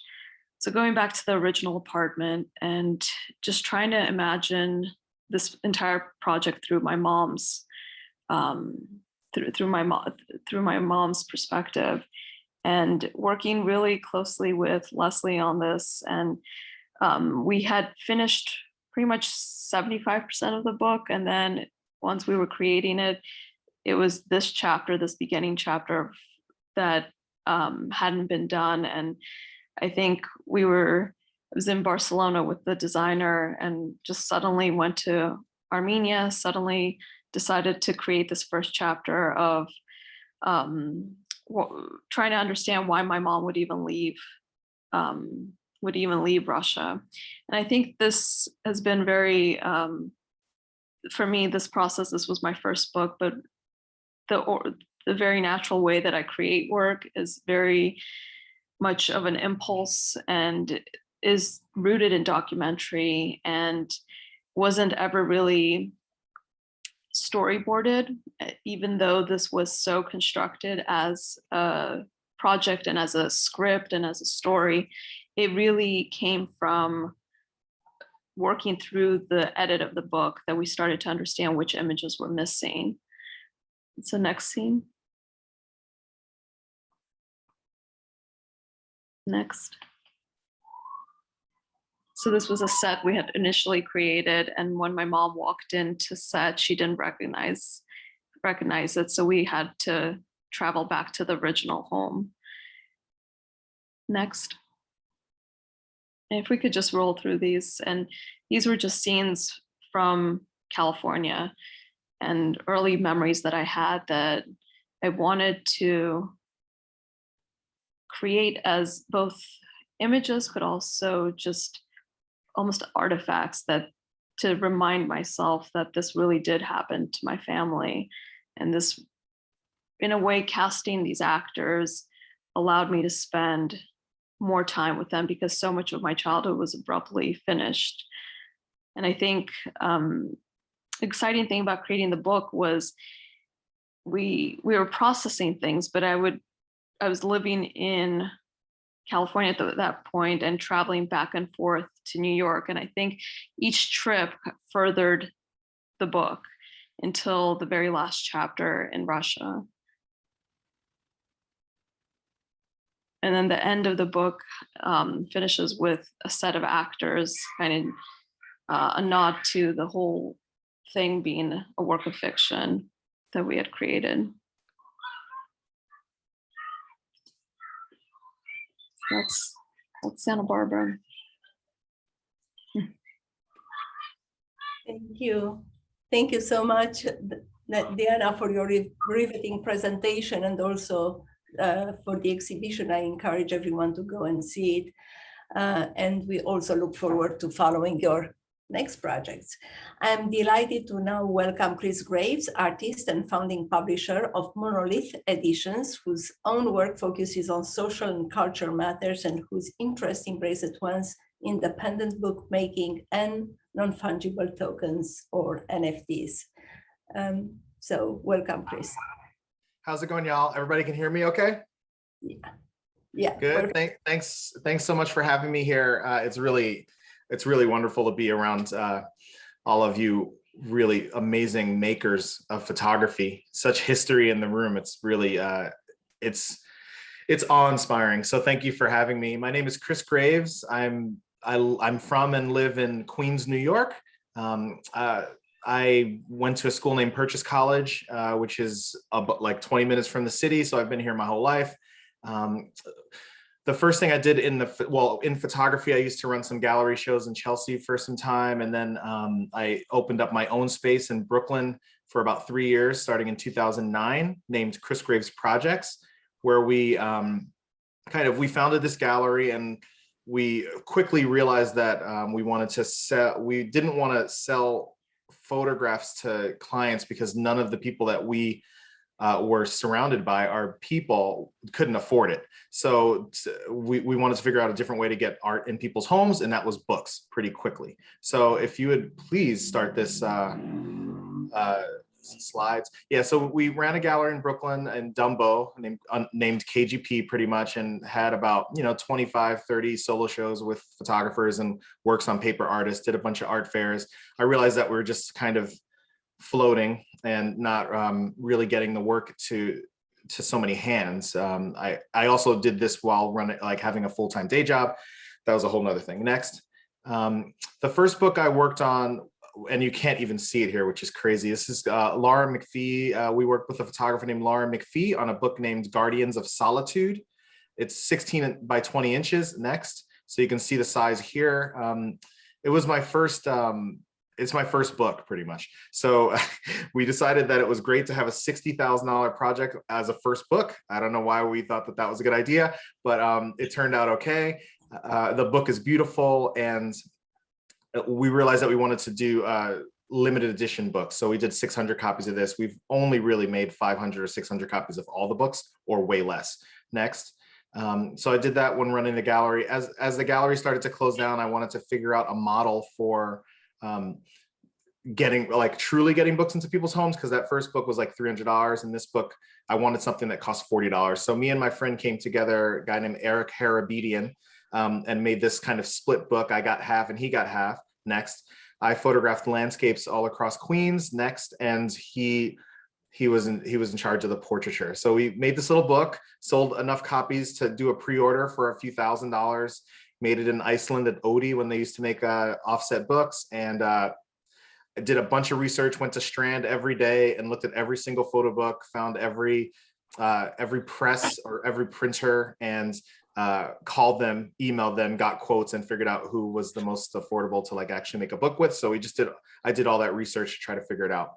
Gallery closed down in 2011. Next, and I started to think about how I could start a publishing company to actually make books with other artists or collaborate with other artists. So the first books I did were my own books, to try to figure out if people would actually support me. So I did 2 Kickstarter campaigns, which were both successful in concurrent years. Next, and this book was about 3 road trips around the ring road of Iceland, which kind of goes around the main road in Iceland. Next, and this is actually the first book, named Permanence, where it's pretty much 66 photographs from about 10 years of work after college around the world. Next, so yeah, a mix of family, friends, and landscapes from around the world, places that I would probably never go back to and never see again. So I was happy to put them into this book. Next, so we opened up the publishing for other artists in 2005. When I say we, I mean me and the artists that we work with. I mean, we're really doing everything alone. Now I work with an amazing designer named Caleb Kane Marcus, who also makes books with, I forgot, sorry. So when we opened up the book, we opened up with 3 books. The most poignant, I think, was this book named I Slowly Watched Him Disappear by a photographer named Jason Hanasick, where he followed a kid named Sherrod going through the junior army program in Virginia Beach, where they're both from, over the course of 5 years. Next. And yeah, seeing him grow into this man is kind of interesting, like trying to fit into these roles. So pretty much the press, how I say it is like, we collaborate with artists to create limited edition publications and archival prints, focusing on contemporary photography and works on paper that address issues of race, identity, equity, gender, sexuality, and class for the most part. That we keep it pretty tight. Next. We worked with, so we made, in the past 5 years, next, we've made about 86 books. Next. So many books. And this is through our Chris Graves Projects line. So 80 books through Chris Graves Projects is what we're up to now. Next. And we're lucky to collaborate with some people that I consider some of the best artists in the planet. Next. And all of this work, when books sell out on our website, we make them fully available for people to look at. So whenever something sells out, we put every picture from the book on the website so that it becomes an archive for everybody. Next. I also took it upon myself to always publish my own books and with my own practice, because I didn't want to pay, a lot of publishers ask artists for a lot of money to make books, like tens and twenties of thousands of dollars to make their books realities. So I didn't want to even go through that. So I just make my books myself for the most part. Next. And I can do the things I want to do. Like this book is called Oblique Reality. Next. And it's pretty much it's only 24 pages long. The book opens to being a 20 by 24 inch image. But it's very affordable because it's staple bound, digital offset, and we can make them for $10 and sell them for $20, and that's exactly what we do. So yeah, we kind of move around, try to keep things inexpensive for everybody involved. We don't ask artists for any money. Next. To make the books, we just ask them to help us find at least 75 to 80% of all funding for our books to be produced. Next. You can pretty much next through the next 6 images and within 3 seconds each, and just so we can see a bit of what we're doing here. We're definitely we're definitely interested in culture and class issues and all that. A lot of gender issues also, like I said before. So this is what we've been doing for 4 or 5 years. And then COVID came along and things kind of changed a little bit, and we wanted to branch out to making something a little different. So I decided to open up a second publishing company named Monolith Editions, which I'll speak about in a minute. But before we get to that, next, this is a book named On Death, where we did a kind of collaboration with Humble Arts Foundation, finding 45 photographers to speak on their ideas of death. And so it's like a group show in a book, which is something we don't often do, but this one came out really well. It was perfect. It was so perfect. Anyway, next. This is a book by Laurence B. Chevalier named Enough. Next. And it takes us on a route through New York City's urban neighborhoods, Black neighborhoods, where we get to see Black people, in space. This was kind of the thing that pushed me to make the Monolith Editions work, because I wanted to focus on people of color in all artistic disciplines. And it seems like there's a lack of people of color as publishers. So I wanted to be the person that kind of brings some artwork to this art world, which is really tight and hopefully growing. Next. We also, one more. We also do a lot with poetry, I should say. We're very heavy on the poetry in our books. So every year there's definitely one project that includes a bunch of poetry, either from the artist that makes the photographs or another poet. Next. We also work on this series of books named Lost, which is a set of books that's, this Lost set came out in 2018. I think it's 2018, and it was 10 photographers photographing 10 cities across the world. Next, all this stuff can be seen on the website. I'm just going pretty quickly because I know I don't have too much time and a ton of slides to show you. And this is one of the books named Omaha by Zora J. Murph, who has an Aperture book coming out very soon, actually very, very soon. So we were happy to work with him on this small project first. Next, Lost 2 was a big undertaking. I was working with 20 photographers, photographing 20 spaces around the world. So it wasn't only cities. Like we're working with an artist named Wendy Red Star in this collection, who photographed Crow County, Crow Country, where she's from, a native reservation in Montana. We also work with a photographer, a lot of different photographers from across the world. Next, we were lucky enough to work with Jun Lee, who is now a Guggenheim Fellow as of like last year, which is really great. And yeah, so we just had a group of amazing people that wanted to work with us, and we just made it work. Some people made new work for the project. Only about 3 or 4 people made new work for the project, and the others had work already going. Next, Lost 3 came out in COVID, which was fun because there was no book fair. So that was really, really hard for us to figure out how to actually stay afloat with no book fairs, because it is a really big thing for us, like going around the world. We were doing about 10, 12 book fairs a year, like once a month we were at a book fair. So we were doing a lot of work there. So Lost 3 is 8 photographers photographing 8 places around the world. One of them like 2 of them take place in the past. One is old 1970s, 80s scenes from downtown New York City before it became populated, pretty much. One is on a cruise ship. That book is called The Glittering Eye. So that takes place on a cruise ship, and one of them is called A Special Kind of Double, which floats around all of America, like an immigration story into America. Next, we also did work with a photographer named Keely Yuyan, a Nat Geo based, well, not only Nat Geo, but a ton of Nat Geo jobs, and he photographs specifically the Arctic Circle and the communities of the Arctic, who I plan on working with on the NFT side very soon. Next, very, very soon.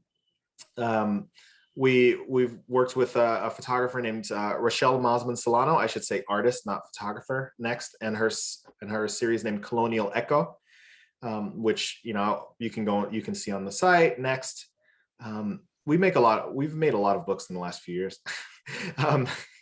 This is a photographer named Hannah Altman, and next, she's talking about Judaism in pieces of this book. Next. This next book is actually on the Aperture. It was on the PhotoBook award list this year, named Electronic Landscapes, Music, Space, and Resistance in Detroit. It's a book by Isaac Diggs and Edward Hillel, who collaborate to make photographs of Detroit's music, their techno scene, which was kind of the first. I mean, Detroit originated techno music, and this is a book dedicated to that. We did not make enough of this. Next. There's only 500 copies in existence, and we've pretty much sold out. So now we're just holding some for, we are sold out. I think we are sold out. And now I know that sometimes we need to make more than 500 copies of a book. And we usually hold about 20 to 25 for institutions after the fact. So if somebody's interested, we have them for them. Next. Yeah, so this book has a lot of different parts. Next. And this book is by a photographer named Marshall Shuttle, taking us on a 7-year adventure through Las Vegas. Next, he moved to Las Vegas to make photographs. He's all 810, all 810 view camera work, and he just walked around the city, meeting people, working in bars, and like being a part of Vegas for real. Next, and the book came out so beautifully. What we see as the future is, we want to be, we're going to be dedicated to people of color in the artistic discipline and like photography and works on paper, just because, I feel like there's a lack of that. Even in the last year, it's gotten much better. I should say during COVID, things have changed a bit for people of color in the arts. Like they're way more visible now. We hope that sticks. We all have to make that stick. So I'm going to try my hardest to do that. Next. So this is where we launch into the Monolith Editions press that we're working with. Our first book is called Remember the South. It is a very, by Frank Francis. Next, it's a pretty charged still life book, I would say. So it's something that I think you should all kind of check out. We have not sold out of this yet, so all of them don't exist on the website, but there's a good selection there. Next, We're working with a photographer who is fresh out of the Whitney Biennial named Giancarlo Montes Santangelo, who also went to Purchase College, like maybe 10, 15 years after me, sadly. But yeah, next, and he is making some really excellent work. So, oh, actually, can you go back to that one really quick? Like this photograph is interesting because it's actually real. Like he actually makes paper that size, that's his body, and he's standing in the middle of this scene. So it is a more interesting than just like a digital piece. Next.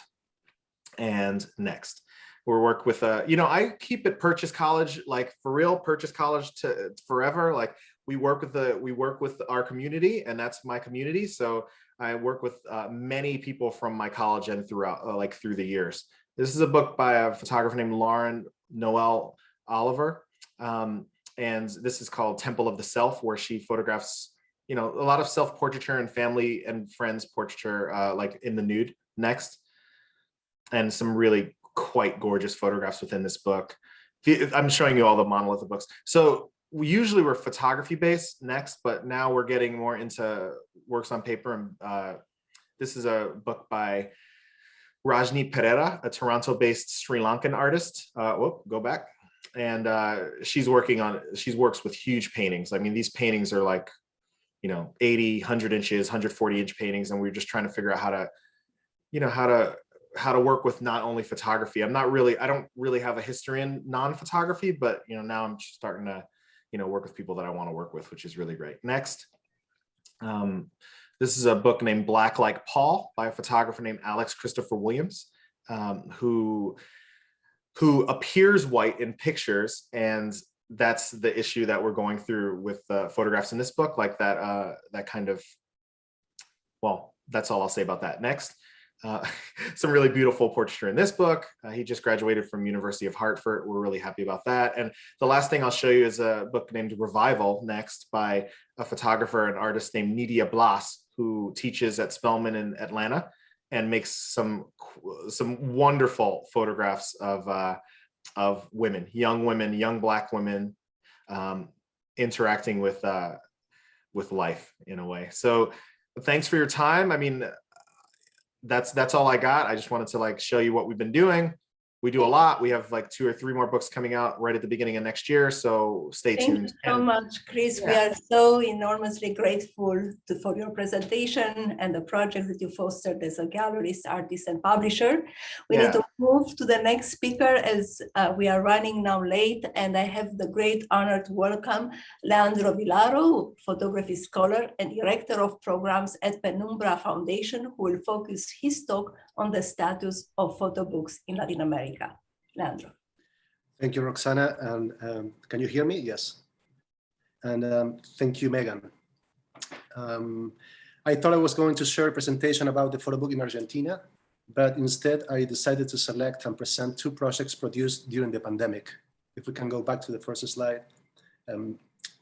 One is a publication about photo books in Latin America, and the other is a photo book from Latin America. But both projects share 2 conditions that are important to me. They were produced in small editions and with very limited resources. I believe having limited resources forces sometimes many editors and artists to remove everything that is not most substantial in a publication. And often it forces them to give up producing a publication that they cannot control. At the same time, these decisions are determined by particular context, as it doesn't mean the same thing to produce a book with limited resources in Argentina, India, the US, or Japan. And perhaps, and in some cases, the decision to make a small edition is also related to the understanding of its possible circulation. After all, distribution continues to be a major challenge, despite there being many more ways to produce and share images and books today than ever before. Next slide. With this in mind, the first publication I will share is the second render of an editorial project that brought Ricardo Baez, an excellent Venezuelan graphic designer, and me together a few years ago. Its title is Dos Revista de Fotolibros y Otras Publicaciones. But first, let me share a few slides of Sur, our first collaboration. Next slide, please. Sur was a magazine about Latin American photo books printed by Fola in Buenos Aires and La Cueva Casa Editorial in Madrid in December of 2018. Next slide. This project was set in motion by many conversations with colleagues in several countries over a number of years because we understood that there was a desire to explore with more frequency and detail photobook production in the region. The idea was influenced by the Aperture PhotoBook review that we all consume and take pleasure in. Next slide. In Sur, our point of departure was to reflect on editorial design as a polyphonic and fragmented idea, as is Latin America. The publication turned out to be a consequential experience as we learned about the difficulties of producing such a project and at the same time ventured to deepen our ongoing conversation. Next. And so in December of 2019, Ricardo Baez and I decided to begin working on the second render of the magazine. After the first collaboration, our dialogue became more fluid and we soon agreed to create a publication that, in order to deal with the problem of distribution, could be printed in small editions in different countries by institutions that could secure free copies. But shortly after we began our work, we found ourselves in the face of a pandemic calendar that had altered time and economics everywhere. It was in this unique context that we realized, to paraphrase the American architect Louis Kahn, that form has nothing to do with circumstantial conditions. These unusual circumstances pushed us to reconsider our project, and we responded guided by the concept of interruption, that which stops the continuity of our actions, and we began to envision the magazine through the concept of sequence, that is the succession of events, movements, or things that bear some relationship to each other. It was in the space between these concepts, interruption and sequence, that we attempted to develop a publication with an emphasis on the graphic design that both gets lost and finds itself in the form of an advancing interval. The publication contains 10 signatures and 200 pages with the collaboration of the following artists, editors, and writers. Next.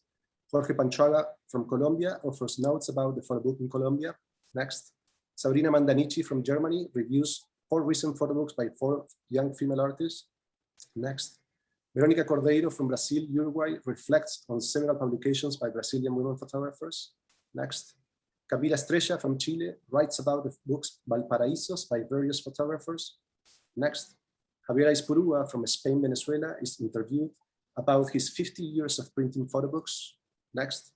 Mariela Sancari from Mexico writes about the photobook workshop at Centro de la Imagen in Mexico. Next. Marcos Adandia and Julio Fuchs from Argentina discuss the 22 issues of the photo publication Dulce X Negra. Next. Sagrario Berti from Venezuela reviews the photobook in Chile, and Mauricio Valenzuela from Chile reviews Fotografía Impresa en Venezuela. Next. And the last signature of the magazine is dedicated to Omen, the photobook project by photographer Jorge Panchuaga from Colombia and editor Leon Santini from Mexico. And this brings me to the second publication I will share with you. Next. Its title is Omen, Phantasmagoria in the Farm Security Administration Archive, 1935-1944.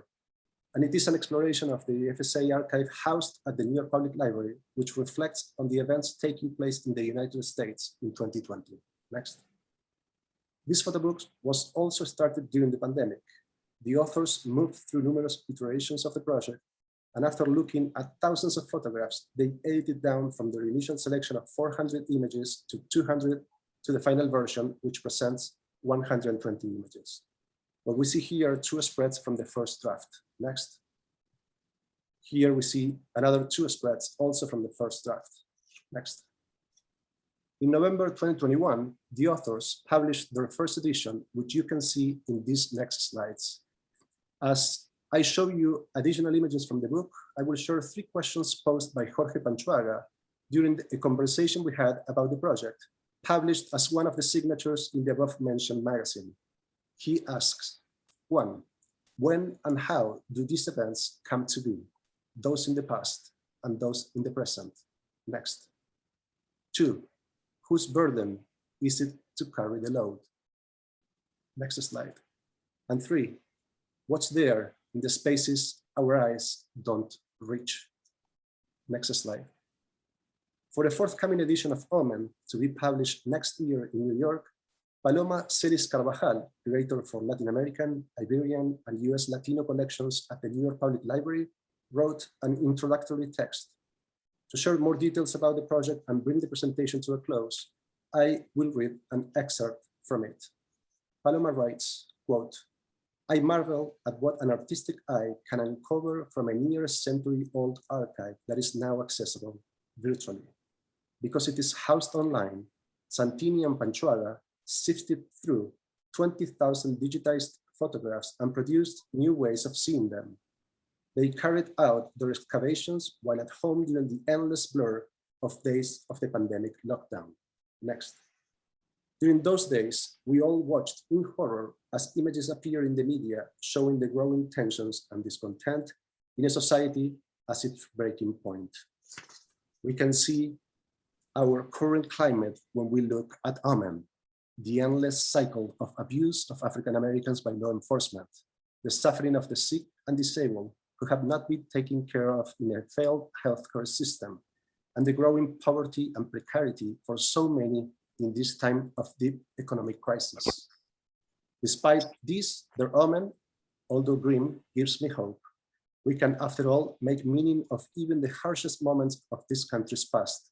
We can unearth new approaches to interpret our present through the eyes of others in a way that leads us to question our current path as we find our way to imagine a better one." End quote. Next slide.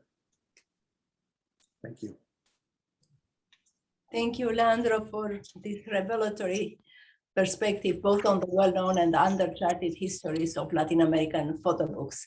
I'm thrilled that Yumi Goto, curator, editor, and photo book scholar, was also able to join us from Japan, and she will offer insights into the making of a photo book from book dummy to trade edition into the photo book as object and various photo book awards. Yumi?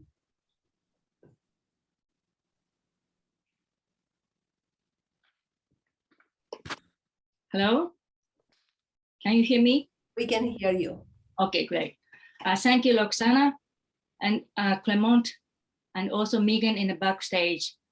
Okay, can you just bring my slide on? Okay. Today, in celebration of the Forum on Photo Books, I'd like to talk about the dummies created from the workshops and masterclass we've been holding every year since 2014. And the journey from the dummies to the trade editions. Okay, please, next slide.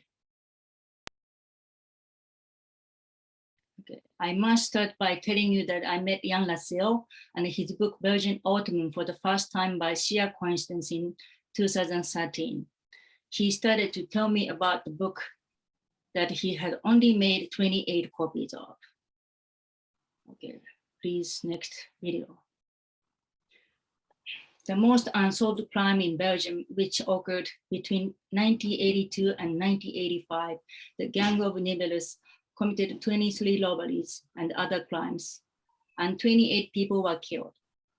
One of them was Jan's father. He produced only 28 copies of this book, and the rubber band that binds the books together is engraved with the name of each victim.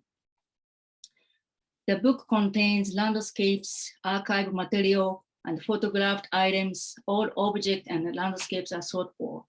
The objects are arranged, staged, functional in serving a narrative. Not all of the objects in the book are actual case objects. Jan drew inspiration from different stories and different angles, but some of the objects are indeed real evidence, which he was allowed to photograph. The book was thoughtful in detail, and it was this book that realized me there is a such thing as a book form to tell a visual story. And I ended up inviting him to do a workshop with me in Japan. I'll go to the next slide, please. And this is the, next.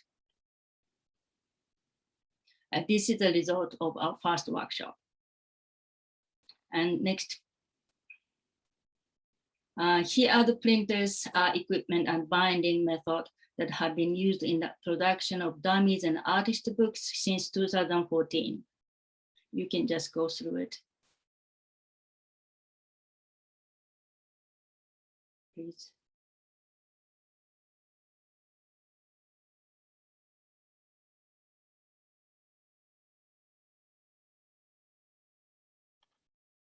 Okay, based on the response to the first workshop, we invited 2 graphic designers on photo book design from Netherlands to give a masterclass. They're Toon and Sandra. Next slide, please. Okay, I will show you some slides dummy and artist book created through our workshops lead to trade editions. These 2 books were the first to pave the way for a number of books that would later go from dummies to trade editions. As I have already told you about the Jan's book, they made an edition of each meaningful number and production on the artist book. Yoshikazu Fuji's Red String dealt with the issue of a family in which his parents had divorced after 35 years of marriage. The number of the edition represents those 35 years. Kazuma Obara created the photo book Silent Histories, focusing on Osaka air raids during the World War II. He decided to set his handmade edition number at 45 copies.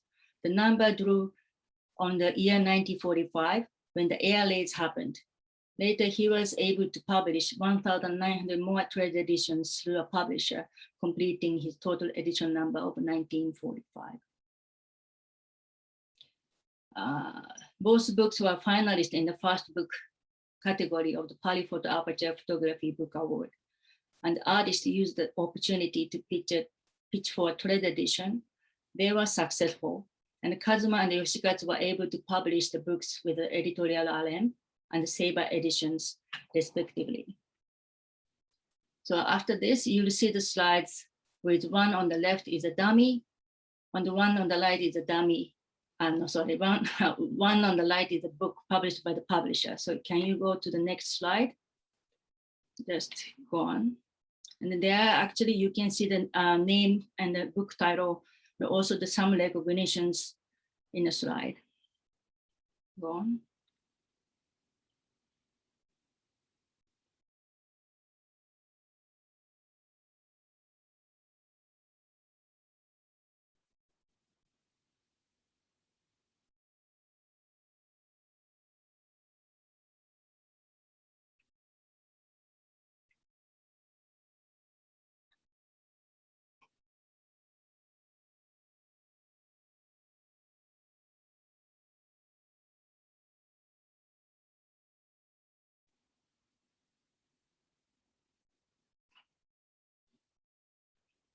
Okay, this is a snowflake stockman. Next slide, being made in Bologna with the Saber editions. Maybe you can go to the next video. Maybe you don't have to play all. But Hajime is the author. When he made an artist book, he had to do everything by his hands. But then with the Saber editions, even for the silk screening, he can go for the automatic. So it was really amazing. Okay, you can go to the next slide, please. Next. Next. Next. Okay, the Poverty Line won a Dummy Award in R, and the book was published. We produced a special Japanese dust jacket. Can you go to the next video, please? Cho and Lin were participants in the masterclass and worked on this dummy. In case you're wondering, the person folding the dust jacket is Moe Suzuki. She is the winner of the Dummy Award at this year's R International Photo Festival, and her book is planned to be published next year. And then the Poverty Line, I think this is your favorite, one of the favorite books, I think. Okay. And then here is a list of the books that have been published by the publishers through the dummies. Okay, the next slide, please.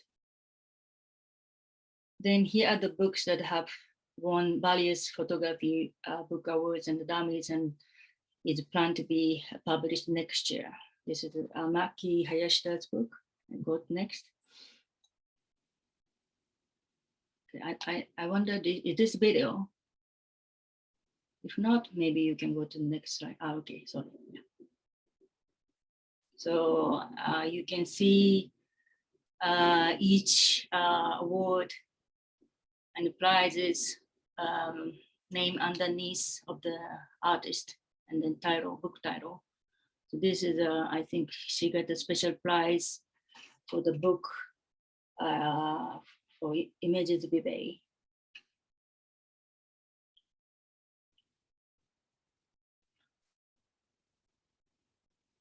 Okay, the next one. Okay, the next one. The next one. Okay, that's it. I think we have at least 5 books forthcoming in 2022. Okay, next slide, please. And then today I just could only introduce a little section of our artist book. So this view is actually almost all the books have been produced to date with artists. The next slide, please. Here is a shot of our first artist book fair we held in Tokyo at my space. Next one. Next one. Okay, the next slide, please. Okay, now actually I'm setting up a new space in Kyoto. We have had a pre-event there in October. We haven't finished the construction of the building yet, but you can see the interior from this installation view. Next slide. Next. Next. Next.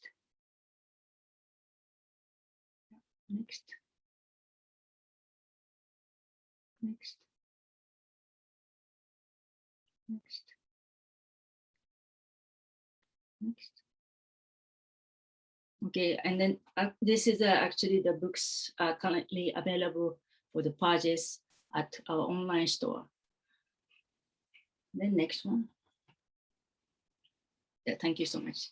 Yes, I haven't gone through the detail for each book, but I think you can find out on our website, or you just can Google,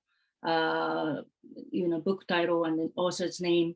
And then you will see some books at MoMA's library, also the bookstore. So I hope you just check them out in person. It's always good to have book in hands. Thank you so much. Thank you so much, Yumi, for this eye-opening presentation. We are so grateful. Lovers of books are often collectors or critics, and it is now my greatest pleasure to welcome David Solo, photography scholar and photo book collector whose proclivities are broad, as I recall it from 10 years ago when I think, exchanged notes with him. David will share with us today his expectations about the goals of photo book criticism, where we are today, online site magazines, and the future potential of photo books. David, welcome. Thank you. And we can go to the first slide. Many thanks to Roxana, Clement, and the team at MoMA, and to the other participants today for what has been a very engaging session, and such a pleasure to see so many friends. For my comments today, as Roxana mentioned, I wanted to briefly explore the state and potential future of photo book criticism. This continues the essay I contributed to the latest issue of the Photo Book Review mentioned earlier. And as has been discussed today, the last 20 years have seen both an explosion in the production of photo books around the globe and in the presentation and anthologizing of photo books through books on books, journals, events, rapidly expanding number of websites and social media accounts, and other online presences. The majority of this coverage, though, has been largely promotional. It takes the form of, I like this is what it looks like, and you should look at it and buy it too. Further, the description tends to concentrate on the images and perhaps the story of the project, but doesn't engage as much with the book as an object and work in its own right, although we've certainly heard some things along those lines today. I'm not saying there is a right or wrong model, or that all reviews need to be analytical, but rather that there is a shortage of writing that analyzes how the book works and of platforms that support such writing, and argue that we need a wider range of styles, approaches, voices, and perspectives. Admittedly, photo books and the attention paid to them is relatively new compared with the centuries or even millennia spent analyzing poetry, theater, music, the visual arts, etc. And the frameworks are slowly evolving. But that said, I believe there can and should be much more dialogue around how the work functions as a book. First, why is this a book? And most importantly, how is it different from a collection of prints or an exhibition or an installation? How does it work as a book? Or in the words of Kanohi Nishikawa, how does the artist book? And especially how and how well does it function from the perspective of the reader? Next slide, please. As I mentioned, most of the discussion of photo books is focused on the first goal on this slide, promotion or recommendation of a particular book, or sometimes an artist, a publisher, a designer. There are a wide range of other questions and topics that writing about photo books and artist books more broadly could engage with, and I've listed a few of them here. The idea is not a checklist that all reviews should tick, but more a menu of ideas which might be touched on and don't feature as often in today's dialogue.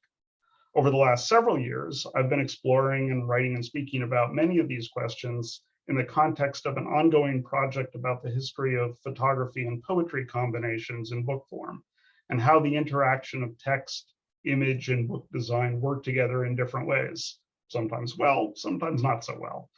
Looking at how that triad of factors and artists shapes the reading and rereading of the text and images has very much informed my views on this topic.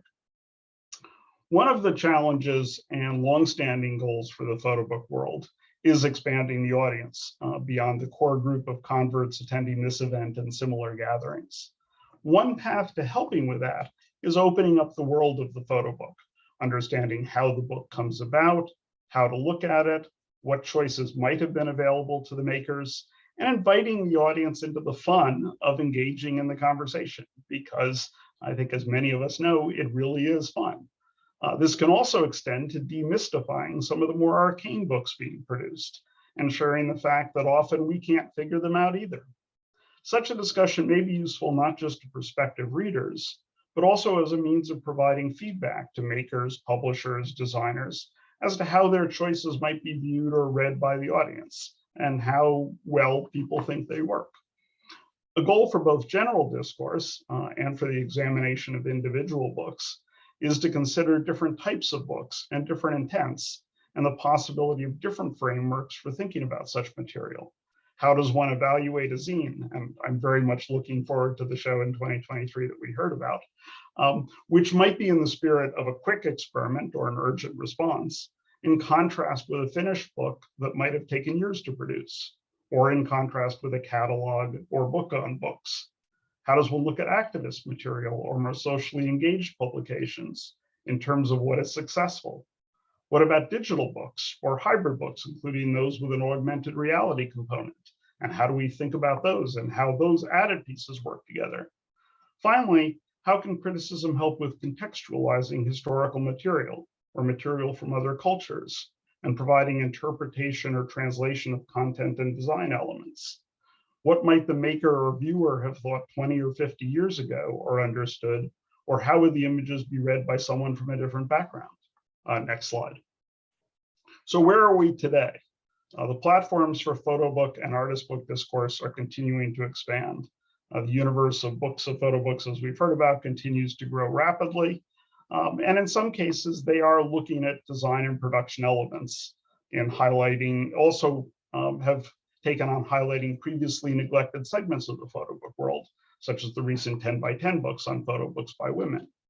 Recent conferences and symposia, links here to both the Contemporary Artist Book Conference this past February and the photo book sessions in May, have been looking at a wider set of questions relating to criticism, the reconsideration of the canon, the role of communities, activist publishing, the economics of the photo book world and the market, and most recently, sustainability and climate impacts, such as being looked at through the Sustainable Photo Book Publishing Network.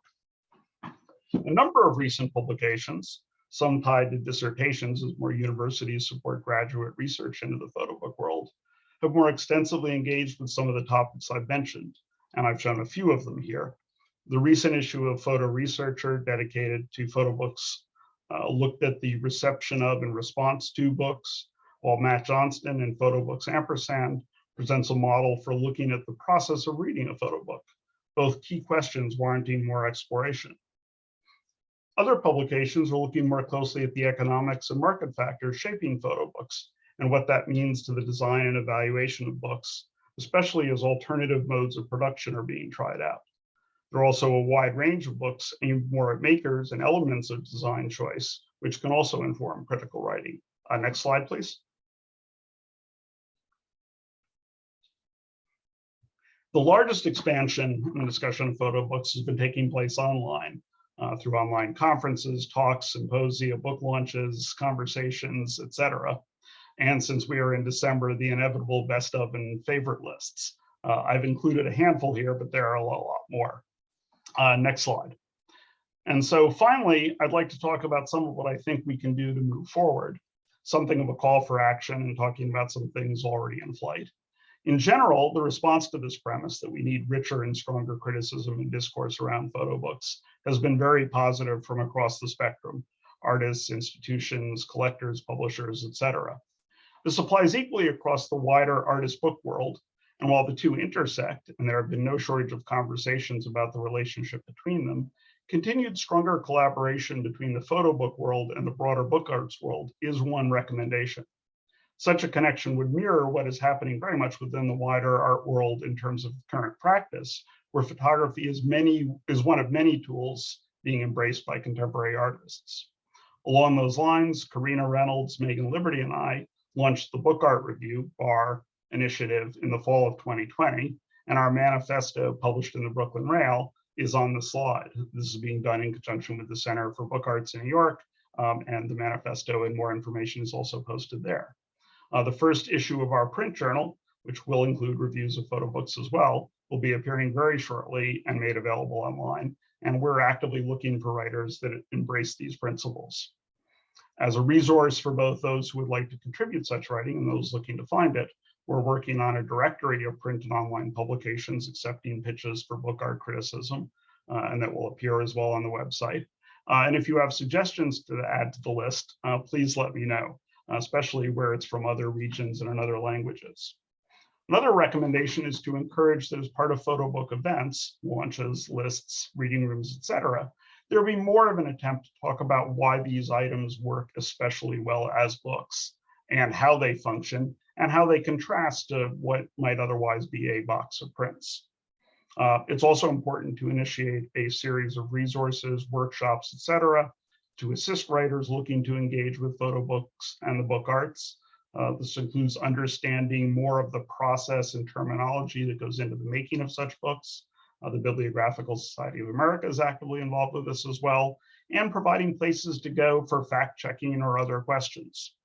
And finally, there is the issue of making this a global conversation. Admittedly, much of what I've spoken about is in English or from Western Europe, but the discussions are happening around the world in many more places and environments. And we need ways to support the discovery, translation, and dissemination of that discussion. One of the positives of the Zoomiverse, as we've talked about today, is the ability to include speakers from anywhere in the world, time zone factors aside. And there are some growing efforts to support more active translation of writing from around the world. And Google Translate keeps improving if you can find or be made aware of the content. But we need much more of that. So many thanks for your time, and to MoMA for the opportunity, and more suggestions on how to advance this agenda are most welcome. I look forward to continuing the conversation, and thank you. Thank you, David, for your instructive insights and the questions you raised. And to conclude our presentations, I have the honor to welcome my colleague, Jillian Suarez, Head of Library Services, Archives, Library and Research Collections at MoMA, who will share her knowledge into how we go about selecting and collecting photo books within the context of the museum. Jillian. Thank you, Roxana, for organizing this enriching forum. I'm happy to be speaking with you all today on the work we've been doing behind the scenes here at the MoMA Library through our acquisition initiatives related to photo books. Can we have the first slide, please? Thank you. I'd like to start with a brief introduction on our history for those who are not familiar. The MoMA Library was founded in 1932 with a gift from the museum's first president, A. Conger Goodyear, which consisted of a collection of books, pamphlets, exhibition catalogs, and periodicals on modern art. Subsequent gifts in the field of architecture, data, and surrealism cemented the foundation of this unique collection. In 1939, architects Philip Goodwin and Edward Stone designed the museum's first permanent building, which allowed the library to officially open to the public. The image on your screen is what our library reading room looked like for those first researchers and visitors that used our collection in the early years. Through its rich history of collecting initiatives, the MoMA Library has been influential in shaping the discourse around publications created by artists. Former MoMA Chief Librarian Clyde Philpott established our artist books collection in the late 1970s, and that legacy continues today. To this end, we have been strengthening our relationships with publishers, vendors, and artists to actively acquire materials for the library collection. Next slide, please. When it comes to acquisitions or purchasing new books, many libraries use a passive approach where a patron will request a book that is not currently in the collection and ask that it be acquired. Then the library will purchase said title. But here at the MoMA Library, we mine those initial requests to learn from MoMA staff about artists or research topics they're interested in more broadly, and then acquire related titles. In a sense, we're addressing the what to collect as well as the why we should be collecting, allowing us to create a deeper understanding of our collection. Expanding on the MoMA Library existing foundation of building relationships to strengthen collection development, we have been reaching out to independent publishers as well as artists to have the conversations of what they're publishing and what subjects they're exploring or addressing in their work. So we are aware of the latest research. Some examples of these relationships are on your screen. The first two images are from Chose Commune, an independent publishing house based in Marseille. Chose Commune produces artist books with a focus on photography and works on paper. Face to Face, the book on your lower left, may look familiar because it was included in MoMA's favorite photo books of 2021.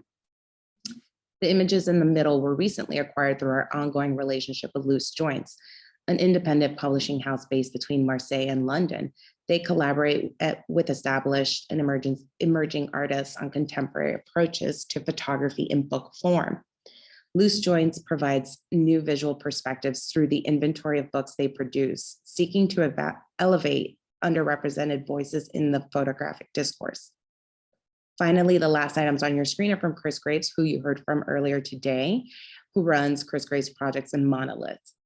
Just like he said, his publishing initiatives are dedicated to showcasing work from artists of color across mediums that address issues of race, identity, gender, and class. Next slide, please. While actively working with contemporary publishers, we are simultaneously conducting an environmental scan of our collections to determine strengths as well as to identify any gaps in the library collection, particularly in relation to works of art that are acquired by the museum. The following examples are titles from collection artists that have recently entered the library collection. The first image on your screen is the Bangui book from Vincent Allen W. The library only had an artist file on him, so we acquired this 1988 photo book, which appears to be the only publication by this artist. Vincent Allen W. captured New York City's gay, Black, and Puerto Rican street subculture. The photographs were taken in all 5 boroughs in the city and exhibit the sexual style of dress, body language, haircuts, gold chains, and sneakers, which are characteristic of the Bangui boy look. The next image on the top right is from Germaine Kroll, who was a pioneer in the field of avant-garde photo montage, the photographic book, and photojournalism. And she embraced both commercial and artistic loyalties. Etude de Nu from 1930 is a portfolio that comprises 24 works depicting female nudes with an introduction by Jean Cocteau. On the bottom of your screen is Amazonia by Claudia Andujar and George Love. In the early 1970s, Andujar met a group of the Yanomami located in the rainforest and mountains of northern Brazil. Intrigued by the way of life of these people who had little contact with the outside world, she gave up her career as a photojournalist to embark on an in-depth photographic essay on the Yanomami. By robustly filling the gaps in our library collection in relation to what is acquired by the museum, allows us to better support one aspect of our mission, which is to acquire research materials to enhance the understanding of the museum's collection. Next slide, please. As Clément touched upon during his presentation today, we believe in the essential role of the photo book. Representatives from the photography department and the archives, library, and research collections team began meeting last summer to discuss the topic of photo books in relation to our collection. We now collaboratively generate a wish list of titles to acquire. Further, we have created new purchasing relationships, including standing orders with 4 publishers, which have significantly increased our photo book acquisitions. A selection of those titles can be viewed on this slide. I know that we in the library, archives, library, and research collections are thrilled to be part of this new collaboration and are excited to continue the conversations on how to strengthen our collections and participate in the ever-expanding context of the photo book community. Thank you. Thank you so much, Gillian. We do look forward to many more conversations and collaborations with you and your team in the library and archives. And now we have reached the conclusion of our time, and we will end with words of gratitude to the generous and brilliant contributions of each one of the presenters.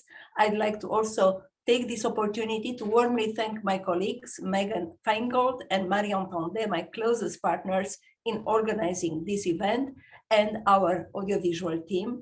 So with a depth of gratitude, thank you to all the guests who joined us today, and we look forward to seeing you at the next forum, which will take place on April 14th. And until next time, happy holidays to all.